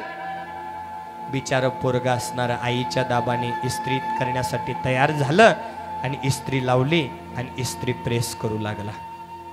साडीला त्या ठिकाणी प्रेस करत असताना काही काळ गेल्यानंतर त्याचा वर्गमित्र असणारा त्या ठिकाणी दारामध्ये आला आणि हाक मारली, बंटी, मला तुझी ग्रहपाठाची वही हवी आहे, ती आणून दे. या बंटीला त्या इस्त्रीमधलं कसलंच ज्ञान नव्हतं. तापलेली इस्त्री त्या साडीवरती ठेवली आणि ग्रहपाठाची वही देण्यासाठी घरामध्ये गेला. वही आणून त्या मुलाच्या हातामध्ये देणार एवढ्यामध्ये तापलेल्या इस्त्रीनं ती महागडी साडी जळून खाक झाली आणि त्या साडीचा उग्र वास त्या सावत्र आईच्या नाकापर्यंत पोहोचला. नागिनीसारखी फुसकारत ती आई बाहेर आली आणि तिनं पाहिलं तर इस्त्रीने आपली साडी जळालेली आहे. बंटीला आवाज दिला, बंटी इकडे ये. बंटी धावत आला. का ग आई?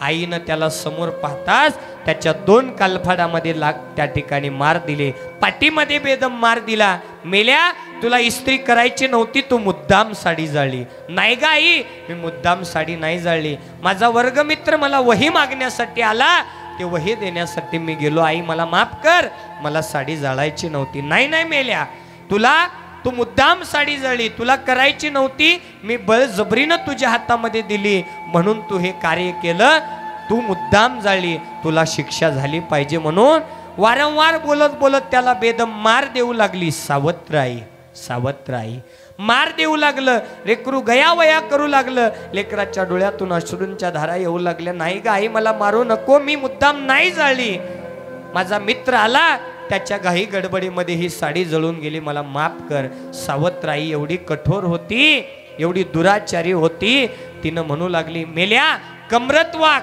तुला शिक्षा झालीच पाहिजे. त्याला वाटलं कमरत वाकून अंगठे हाताचे बोट अंगठ्याला लावून त्या ठिकाणी शिक्षा द्यायला लावते काय म्हणून लेकरू कमरत वाकलं.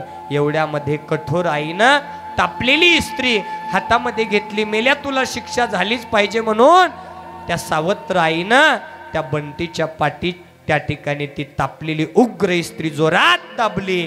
पाठ भाजून गेली. उग्र एक ठणक त्या ठिकाणी मेंदूपर्यंत गेली.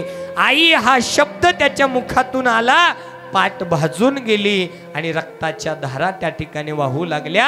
सावत्राईचा छळ ते बंटी लेकरू त्या ठिकाणी सहन करू लागलं. कसं बस यातना होऊ लागलेली असताना कसं बस ती इस्त्री त्या ठिकाणी विस्काटून टाकली आणि धावत धावत लेकरू जाऊन देवाऱ्याच्या समोर बसलेला आहे. पाठीत यातना होऊ लागलेली आहे, पाठ भाजलेली आहे, रक्ताच्या धारा येऊ लागलेल्या आहेत आणि ते लेकरू त्या देवाऱ्याच्या समोर जाऊन 2 हात जोडून देवाला विनंती करू लागलेले आहे. देवा, हे शंभू महादेवा, तू त्रिनेत्रधारी, त्रिशूलधारी, डमरुळधारी, नागधारी, दिनांचा नाथ, माय बाप, पुरुषोत्तम, या जगाचा मालक तू आहे. तू उपमन्यूला वाटूभर दुधा करता दुधाचा क्षीरसागर समुद्र दिला. मार्कंडेयाला 14 वर्षाचं आयुष्य करता 14 कल्प आयुष्य दिलं. भस्मासुराला वरदान दिलं, तारकासुराला वरदान दिलं. मला कसलं वरदान नको आहे, मला अकल्प आयुष्य नको आहे, मला दुधाचा क्षीरसागर नको आहे. देवा, माझं एकच मागणं आहे, मला माझी माय परत दे. देवा, मला माझी खरी आई परत दे. वो कौन सी चीज है जो यहाँ नहीं मिलती, वो कौन सी चीज है जो यहाँ नहीं मिलती. सब कुछ मिलता है यहाँ लेकिन माँ नहीं मिलती, माँ नहीं मिलती, माँ नहीं मिलती. है की नाही? या जगाच्या पाठीवर सगळं काही मिळेल पण आई परत नाही मिळणार, आई परत नाही मिळणार. लेकरू गयावया करू लागलं, आईला विनंती करू लागलं. आई त्या ठिकाणी त्या लेकराला एक हाक मारू लागली. लेकरू त्या ठिकाणी बोलू लागलं. आईची छाया जर दुरावली काय दुःख होतं त्या ठिकाणी ते लेकरू दुःख व्यक्त करू लागलेलं आहे. आला पाहिजे. नम पार्वती पते शिव हर हर हर हर हर हर. ज्या पद्धतीनं आईची छाया दुरावली जाते तेव्हा या आईची किंमत लेकराला कळते. त्याच पद्धतीनं गुणनिधी जंगलामध्ये प्रवेश केलेला आहे आणि त्या गुणनिधीला दुःख झालं. आईपासून दुरावलेला गुणनिधी विचार करू लागला, माझ्या आईनं जर सांगितलेले शब्द मी ऐकले असते तर आज माझ्यावरती ही वेळ आली नसती. बघता बघता 3-4 दिवस त्या जंगलामध्ये तो गुणनिधी चालत राहिला. 4 दिवसाचा उपवासी आहे. 4 दिवसाचा उपवासी असणारा व्यक्ती त्याला भजन आठवेल का भोजन आठवेल? भोजन आहे की नाही. शिवरात्रीचा पर्व काळ आहे. 5वा दिवस उजाडला. त्या घनाट अशा जंगलामध्ये एक जुनाट असं शिव मंदिर आहे आणि त्या कांपिल नगरीमधील शिव मंदिरामध्ये शिवरात्रीच्या पर्व काळावर तुमच्या माझ्यासारखे अनेक शिवभक्त त्या ठिकाणी भजन करीत होते. शिवरात्रीच्या पर्व काळावरती भजन, जागरण, पूजा, पाठ, व्रत, वैकल्प करावं. कारण शिवरात्रीच्या पर्व काळावर केलेली भक्ती आपल्याला लवकर फळप्राप्ती करून देणारी आहे. शिवरात्रीचा दिवस म्हणजे ज्यावेळेस ब्रह्मदेव आणि विष्णुदेव या दोघांच्या मधोमध स्तंभ रूपाने भगवान शिव परमात्म्यांनी शिवलिंगाच्या रूपामध्ये दर्शन दिलेला दिवस तो म्हणजे शिवरात्रीचा दिवस आहे. आणि म्हणून तेव्हापासून शिवरात्रीची पूजा ही फलदायी आहे. ज्या शिवरात्रीच्या दिवशी जो शिवभक्त अनन्यसाधारणपणे काया वाचा मनाने त्या भगवान शिव परमात्म्याची भक्ती करतो त्याला यथोचित फळाची प्राप्ती करून देणारा भगवान शिव परमात्मा शिवभक्त शिवभजन करीत आहेत. हातामध्ये नैवेद्य आणलेला आहे शिवलिंगाला अर्पण करण्यासाठी. गुणनिधीनं दुरूनच पाहिलं, काही शिवभक्त भजन करत आहेत, काही शिवभक्तांच्या हातामध्ये नैवेद्याचं ताट आहे. आता गुणनिधीला भजन आठवेल का भोजन आठवेल? भोजन. वा, भोजनाची अपेक्षा गुणनिधीला झाली. कधी एकदा भजन संपेल त्याला माहित होतं की भजन संपल्यानंतर शिवभक्त मंडळी हा नैवेद्य शिवलिंगाला अर्पण करतील आणि तो नैवेद्य मी ग्रहण करेन आणि माझं ही भूक भागवेन असा निश्चय गुणनिधीनं केला. आणि गुणनिधी वाट पाहू लागला. आता भुकेलीने व्याकुळ झालेला आहे आणि तो मनामध्ये आपल्या आई आणि बाबाला आठवू लागला. मनामध्ये निश्चय करू लागला. मनामध्ये आपल्या चुकीला वारंवार त्या ठिकाणी आठवू लागला आणि चूक झाली म्हणून आपल्या आईचा धावा करू लागला. है की नाही? चुकलं तुझं बाळ आई रडत धाय धाय ग, चुकलं तुझं बाळ आई रडत धाय धाय ग, रडत धाई धाई ग ये ना माझी आई ग ये ना माझी आई ग ये ना माझी आई ग ये ना माझी आई ग ये ना माझी आई ग ये ना माझी आई ग ये ना माझी आई ग ये ना माझी आई ग ओ चुकलं तुझं बाळ आई रडत धाई धाई ग चुकलं तुझं बाळ आई रडत धाई धाई ग रडत धाई धाई ग ये ना माझी आई ग ये ना माझी आई ग ये ना माझी आई ग ये ना माझी आई ग ये ना माझी आई ग ये ना माझी आई ग ये ना माझी आई ग ये ना माझी आई ग 9 मासाचा गोळा तो ग पोटी वागविला पोटी वागविला ये पोटी वागविला हाताचा पाळणा तो नेत्राचा दिवा केला नेत्राचा दिवा केला नेत्राचा दिवा केला 9 मासाचा गोळा तो ग पोटी वागविला हाताचा पाळणा तो नेत्राचा दिवा केला आई विना माया माया माया माया माया माया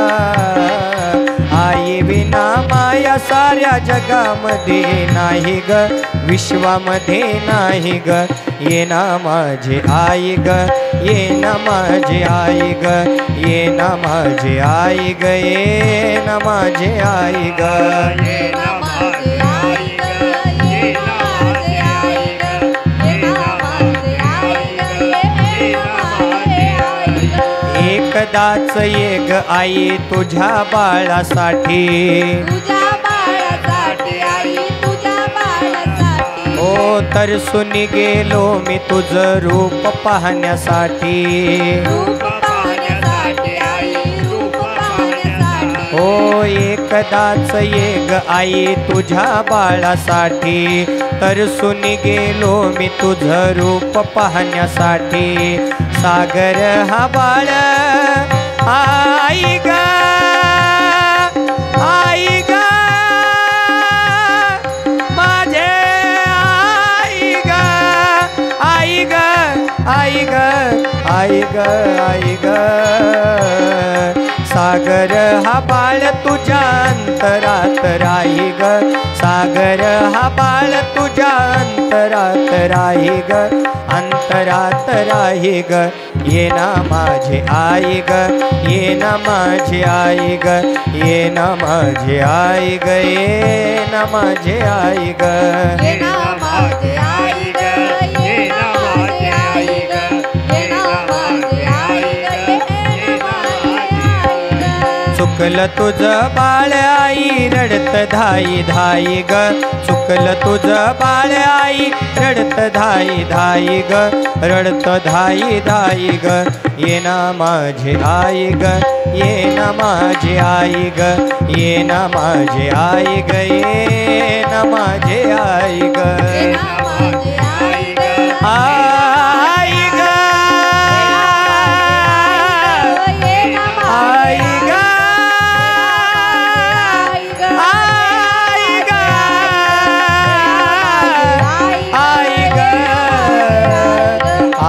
ग आई ग आई ग माझे आई ग आई ग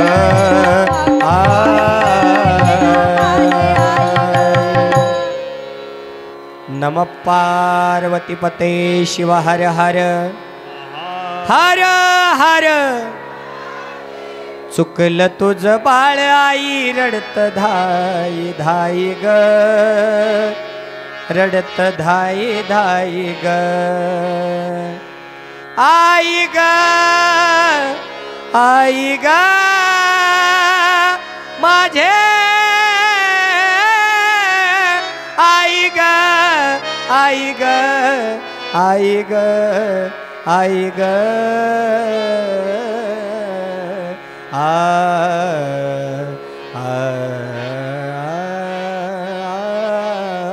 आई ग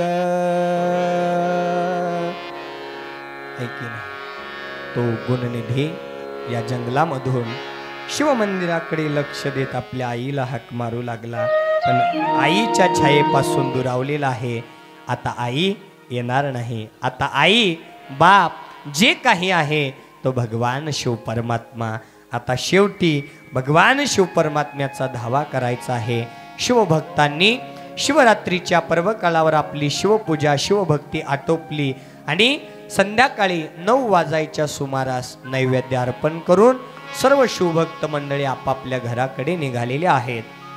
प्रसंग असा आहे की गाव थोडंसं जवळच आहे, मंदिर गावापासून जवळच आहे, म्हणजे मंदिर दिसेल इतके भाविकांचे घर जवळ आहेत. आणि अशा परिस्थितीमध्ये सगळे शिवभक्त त्या ठिकाणी आपापल्या घराकडे निघालेले आहेत. पण जे काही बाहेरगावून आलेले काही शिवभक्त मंडळी होती ती मात्र मुक्कामासाठी त्याच ठिकाणी थांबली. आता गुणनिधीला वाटलं कधी एकदा हे भाविक भक्त मंडळी झोपी जातील आणि कधी एकदा मी मंदिरामध्ये जाऊन शिवलिंगाच्या समोर ठेवलेला नैवेद्य अर्पण करेन. भूक लागलेली होती. भुकेने व्याकुळ असलेला गुणनिधीने वाट पाहू लागला. कशी बशी रात्रीच्या 11 वाजले, पावणे 12 वाजले. शिवभक्त झोपलेले पाहिले. दिवस शिवरात्रीचा आहे, मध्यरात्रीची वेळ आहे आणि शिवरात्रीच्या पर्व काळावर गुणनिधी या मंदिराच्या जवळ आला. पायाचा आवाज न येऊ देता गाभाऱ्यामध्ये प्रवेश केला. पावणे 12ची वेळ आहे. गाभाऱ्यामध्ये प्रवेश केल्याबरोबर तिथं जो समयीमध्ये जी दीप ज्योत प्रज्वलित होती ती ज्योत शिवकृपेने, या शिवाचीच लीला आहे, त्या लीलेने ती ज्योत त्या ठिकाणी विझून गेली आणि पूर्ण मंदिरामध्ये अंधार पसरला. गुणनिधीला काही दिसेनासं झालं. गुणनिधीला वाटलं आपण मंदिरामध्ये आलेलो आहोत, आपल्या हातून एक तरी पुण्य घडावं. म्हणून त्यानं विचार केला समयीमधली अगोदर ज्योत लावावी. आणि त्यानं ठरवलं आणि लगेचच आपला जो शर्ट आहे आपल्या कपड्याला थोडासा भाग फाडला, हातावरती त्याची वात ओळली आणि समयीमध्ये लावून त्या ठिकाणी काडी ओढून त्या समयीमध्ये त्या ठिकाणी तो दीप त्या ठिकाणी प्रज्वलित केला आणि अंधाररूपी त्या ठिकाणी प्रकाश निर्माण केला. मध्यरात्रीची वेळ 12 वाजलेले आहेत. दिवस शिवरात्रीचा आहे. स्वतःच्या स्वार्थापोटी या गुणनिधीच्या हातून कळत ना कळत शिवरात्रीच्या पर्व काळावर एक दान घडलं. ते दान दीपदान आहे आणि ते दीपदान भगवान शिव परमात्म्याला कैलासामध्ये आवडलं. कैलासामध्ये महादेव हसले. वा, काय माझा शिवभक्त आहे. शिवरात्रीच्या पर्व काळावर मध्यरात्रीच्या वेळी गाभाऱ्यामध्ये अंधार असलेला माझ्या या शिवभक्तामध्ये या शिवभक्ताने प्रकाश निर्माण केला. आता याचं सगळं पाप लक्षात ठेवलं का? यांनी केलेलं मागचं सगळं दुराचार, आई वडिलांची सेवा केली नाही, दुराचारानं वागला, व्यसनाच्या अधीन गेला, हे सगळं विसरून टाकलं आणि एक दान शिवरात्रीच्या पर्व काळावर केल्यामुळं तो भगवान शिव परमात्म्याचा प्रिय शिष्य भक्त झाला. असा माझा दयाळू कृपाळू भगवान शिव परमात्मा भोळाय की पाप कर्म केलेले विसरून टाकतो आणि एक पुण्य कर्म केल्यामुळं त्याला कैलासामध्ये जागा देतो. गुणनिधीनं चटकन शिवलिंगावरचं नैवेद्य हातामध्ये घेऊन जसा येताना शांत आला तसा जाताना गेला नाही. कधी एकदा बाहेर जाईन, कधी एकदा मी हे भोजन करीन असा हट्ट धरून गुणनिधी मंदिराच्या गाभाऱ्याच्या बाहेर निघाला आणि पळत पळत जाऊ लागला. पायाच्या आवाजाने तिथं झोपलेले शिवभक्त उठले. त्यांना वाटलं शिवपिंडीवरती 51 तोळे चांदीचा नाग त्या ठिकाणी त्या शिवलिंगावरती ठेवलेला होता. पळत चाललेला तो गुणनिधी पाहिला आणि शिवभक्तांना वाटलं कोण आलाय? चोर आलाय, चोर आलाय. धावा करू लागले. चोर आला, चोर आला म्हणून सगळेजण त्या ठिकाणी गर्जना करू लागले. गावात आवाज पोहोचला आणि गावातले सगळे लोक कंदिली मशाली घेऊन काठ्या घेऊन धावत आले. गुणनिधी पुढे पळू लागलाय, मागे सगळे लोक पळू लागले. कसं बस गुणनिधीला पकडलं आणि कसलीच विचारपूस न करता चोर समजून त्या लोकांनी त्या गुणनिधीला मारायला सुरुवात केला. एक काठीचा मार डोक्यावरती लागला. 5 दिवसाचा उपवासी गुणनिधी त्याच ठिकाणी मरण पावला. ही सगळी शिवाची लीला आहे. यमगणही आले, शिवगणही आले. भगवान शिव परमात्म्यांनी शिवगणांना आज्ञा दिली, जा कांपिले नगरीमध्ये शिव मंदिराच्या समोर माझा भक्त मृत्युमुखी झालेला आहे, त्याला घेऊन कैलासात या. यमगण म्हणू लागले, महादेवाला काय कळतंय की नाही? या गुणनिधीनं जीवनामध्ये एकही पुण्य कर्म केलं नाही, सतत पाप कर्म केलेले आहेत, दुराचारानं वागलाय, व्यसनाधीन राहिलेला आहे, आई वडिलांच्या आज्ञेपासून दूर राहिलेला आहे. आणि या गुणनिधीला कैलासात जागा नाही. नाही, आम्ही यम लोकाला घेऊन जाणार. शिवगण म्हणू लागले, आम्ही घेऊन जाणार. दोघांचं भांडण. शिवगणांनी ठरवलं आता याचा न्याय निवाडा महादेव करतील, म्हणून दोघेही मिळून या गुणनिधीला घेऊन कैलासात आले. सर्वांनी मिळून महादेवांना साष्टांग नमस्कार घातला. आणि यमगण महादेवाला बोलू लागले, महादेवा महादेवा, पहा ना, या गुणनिधीनं जीवनामध्ये एकही चांगलं कर्म केलं नाही, सतत वाईट कर्म करत आला, दुराचाराने वागला, व्यसनाधीन झाला, आई वडिलांच्या आज्ञेपासून दुरावला, संसार उद्ध्वस्त केला. अशा पापी दुराचाराला तुम्ही कैलासामध्ये जागा देणार? महादेव म्हणू लागले, अरे बाबा, माणूस हा चुकीचा पुतळा आहे, माणूस नेहमी चुकतोच, पण या माणसाच्या जीवनामध्ये कळत नाकळत झालेल्या पापाला जाळायसाठी भगवान शिव परमात्म्याची एक भक्ती जरी केली तर ते सगळं पाप जाळून टाकणारी आहे. आणि ती भक्ती याच्याकडून शिवरात्रीच्या पर्व काळावर मध्यरात्री घडलेलं आहे. ते दान कोणतं? दीपदान. आणि ते दीपदान केल्यामुळं या गुणनिधीचे सगळे पाप जळून गेले आणि हा कैलासाचा अधिकारी झाला. आणि हा आजपासून कैलासामध्ये राहणार, तुम्ही जा म्हणून यमगणांना आज्ञा दिली. यमगण निघून गेले. या गुणनिधीनं त्या ठिकाणी महादेवाचे चरण धरून क्षमा यातना केली, केलेल्या चुकीची माफी मागितली. भगवान शिव परमात्म्याने गुणनिधीला सांगितलं, अरे बाबा, तू जीवनामध्ये पाप कर्म केले, वाईट कर्म केले, पण तू शिवरात्रीच्या पर्व काळावरती दीपदान केल्यामुळं त्या पापातून मुक्त झाला. म्हणून शिवरात्रीच्या पर्व काळावर माय माल्यानो, जेवढं तुम्हाला या मंदिरामध्ये दीपदान करता येईल, दीप उत्सव करता येईल, तेवढं तुम्ही या शिव मंदिरामध्ये दिवाळीसारखी त्या ठिकाणी दीपदान करून आपण या शिवरात्रीच्या पर्व काळावर मंदिरावरती दीपदानाची दिवाळी साजरी करावी.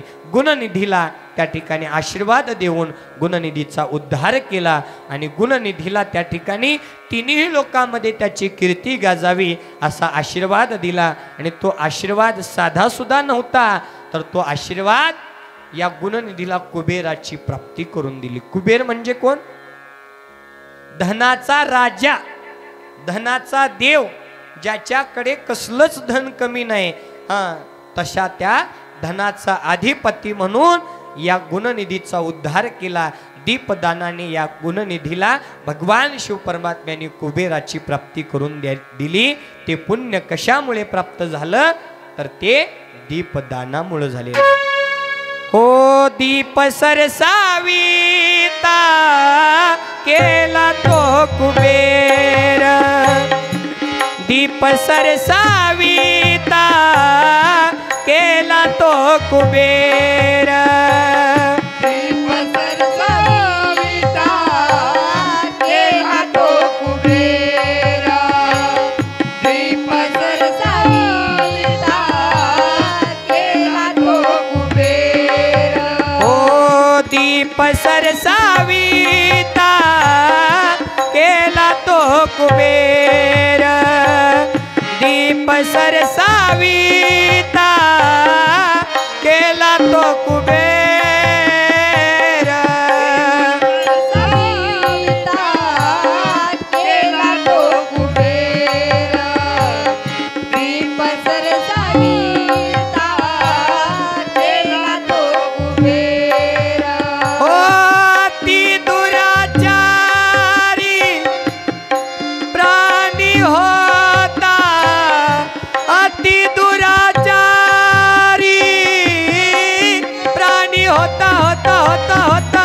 दीप सरसाविता केला तो कुबेर, दीप सरसाविता केला तो कुबेर. दीप सरसाविता केला तो कुबेर, दीप सरसाविता केला तो कुबेर. नमः पार्वती पते शिव हर हर. आहा मुलगा असावा पण गुणनिधीसारखा नसावा, आहे की नाही? मुलगा असावा कसा असावा हे आपण श्रावण बाळाकडून शिकलं पाहिजे. श्रावण बाळासारखा मुलगा आपल्या पोटी जन्माला यावा. आई वडिलांच्यासाठी आपलं जीवन देहपणाला लावणारा मुलगा आपल्या जीवनामध्ये असावा. त्या मुलाला संस्कार देण्यासाठी आपण या ठिकाणी प्रयत्नशील राहू. स्वतःही आपण परमार्थामध्ये राहू. आपल्या मुलाबाळांनाही घेऊन या ठिकाणी येऊ आणि आपल्या या मुलांना संस्काराच्या बळावर उच्च संस्कार देऊन चांगला मार्ग दाखवूया. याच्यासाठीच केलेला हा अट्टास स्वामी महाराजांनी आहे की आपली तरुण पिढी या परमार्थाच्या माध्यमातून एका चांगल्या मार्गाला लागावी, याचसाठी केला होता अट्टाहास. आज मुलगा कसा नसावा हे ऐकलं, उद्या मुलगी कशी असावी हे आपण या शिवमहापुराण कथेच्या माध्यमातून श्रवण करूया. भोळा महादेव असा आहे, एक दान केल्यामुळं कुबेराची प्राप्ती करून देणार आहे आणि म्हणून आपणही आपल्या जीवनामध्ये दानातून दान त्या ठिकाणी करत राहावं, सत्य मार्गावरती वाटचाल करावं. आणि उद्याला सतीखंडामध्ये आपण प्रवेश करणार आहोत. मुलगी कशी असावी याबद्दलची कथा. धनगर कुळामध्ये जन्माला येऊन देखील शिवभक्ती कशा प्रकारे साध्य केली, अशा चंडी धनगराच्या जीवनामध्ये कशा प्रकारे भगवान शिव परमात्म्याची भेट होईल या कथा आपण उद्या 5व्या दिवसीय शिवमहापुराण कथेमध्ये श्रवण करणार आहोत. आणि सतीखंडामध्ये प्रवेश करून सती जन्माच्या पाळण्याला आपण प्रारंभ करणार आहोत. उद्याला सती जन्माचा पाळणा आपल्याला घालायचा आहे. तर स्वामी महाराजांना एक विनंती रूपी सूचना, जी नुकतीच जन्मलेली 6 महिन्याची, वर्षाची, 1.5 वर्षाची मुलगी असेल, तिचं भाग्य असेल, तिच्या आईवडिलांचं भाग्य असेल की या शिवमहापुराण कथेमध्ये तिचं सती या नावाने नामकरण सोहळा आपल्याला उद्या पाळण्यामध्ये नाव इथं ठेवायचं आहे. तर तिच्या आईनं त्या मुलीला घेऊन नाव नोंदणी उद्या तुमच्याकडे घेऊन त्या मुलीला बरोबर 9:30च्या सुमारास इथं उपस्थित करून घ्यावं. आणि पाळण्याला लागणाऱ्या सगळ्या वस्तू आपण सर्वांनी घेऊन याव्या. सुंटवडा असेल, आहे की नाही, जो काही प्रसाद असेल तो सगळ्यांनी घेऊन यावं. आत्याबाईचा पहिला मान असतो, आत्याबाईलाही त्या ठिकाणी बोलवावं. आणि उद्या नाव ठेवण्याचा कार्यक्रम संपन्न करून परवा दिवशी शिव आणि सतीचा विवाह सोहळा आपल्याला संपन्न करायचा आहे. एवढे या प्रसंगी सांगून आजच्या 4थ्या दिवसीय शिवमहापुराण कथेमध्ये आपण गुणनिधीच्या जीवनामध्ये भगवान शिव परमात्म्याची कशा प्रकारे भेट झाली आणि कशा प्रकारे गुणनिधीचा उद्धार झाला या कथा आपण श्रवण केलेल्या आहेत. या कथेला याच ठिकाणी विराम करत असताना झालेली शिवमहापुराण कथा भगवान शिव परमात्मा, गुरु माऊली, जन्मदाते आईवडील, तुम्हा सर्व साधू संतांच्या हृदय मंदिरामध्ये विराजमान असणाऱ्या परमात्मरूपी भगवंताच्या दिव्यचरणी समर्पित करून आजच्या 4थ्या दिवसीय शिवमहापुराण कथेला याच ठिकाणी विराम करीत आहोत. ओम शांती शांती शांती. आरती करू शंभु देवा देवाधी देव महादेवा. आरती करू शंभु देवा देवाधी देव महादेवा. आरती करू शंभु देवा देवादी देव महादेवा. आरती करू शंभु देवा देवादी देवा. पूजा करूनी बेलवाहू चरणाला, पाहुणी आईसी भोळी भक्ती मनी शंभुदेव हसला. भक्त तारणारा देव हा भोळा, त्याच्या सेवेत जन्म जावा. आरती करू शंभुदेवा देवादी देवा. जय भोले. आरती करू शंभु देवा देवादी देव महादेवा. हो धूप दीप लावून नैवेद्य दाखवू मुखाला, पाहुणी आईसी गोड भक्ती मनी शंभू संतोषला. दान देणारा सुखाचा झरा, त्याच्या सेवेत जन्म जावा. आरती करू शंभु देवा देवादी देवा.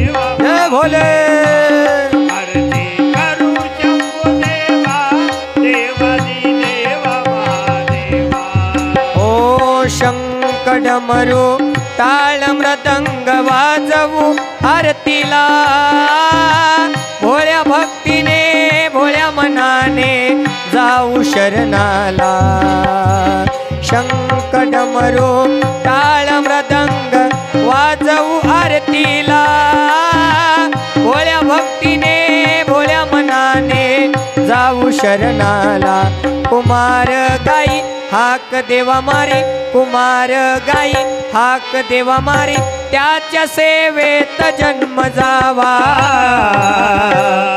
आरती करू शंभुदेवा देवादी देवा महादेवा जय भोले आरती करू शंभुदेवा देवादी देवा महादेवा कर्पूर गौरम करुणावतारम संसार सारम भुजगेन्द्रहारम सदा वसंतम हृदयारविंदे भवं भवामि सहितं नमामि गुणातीत कांतं परब्रह्म शांतं सुविद्यादिदेवं भवारण्यदाहम् उमानाथमीशं जराजन्मनाशं स्वयं ज्योतिर्लिंगं नमामिष्टलिंगं महादेवदेवं महापापनाशं चिताभस्मलिंगं नमामिष्टलिंगं कर्पूर गौरम करुणावतारम संसार सारम भुजगेन्द्रहारम हर ओम यज्ञेन यज्ञमय जंत देवाः स्थानि धर्मानि प्रतमानस्य नम तेहनाकं महिमान सचन्त यत्र पूर्वे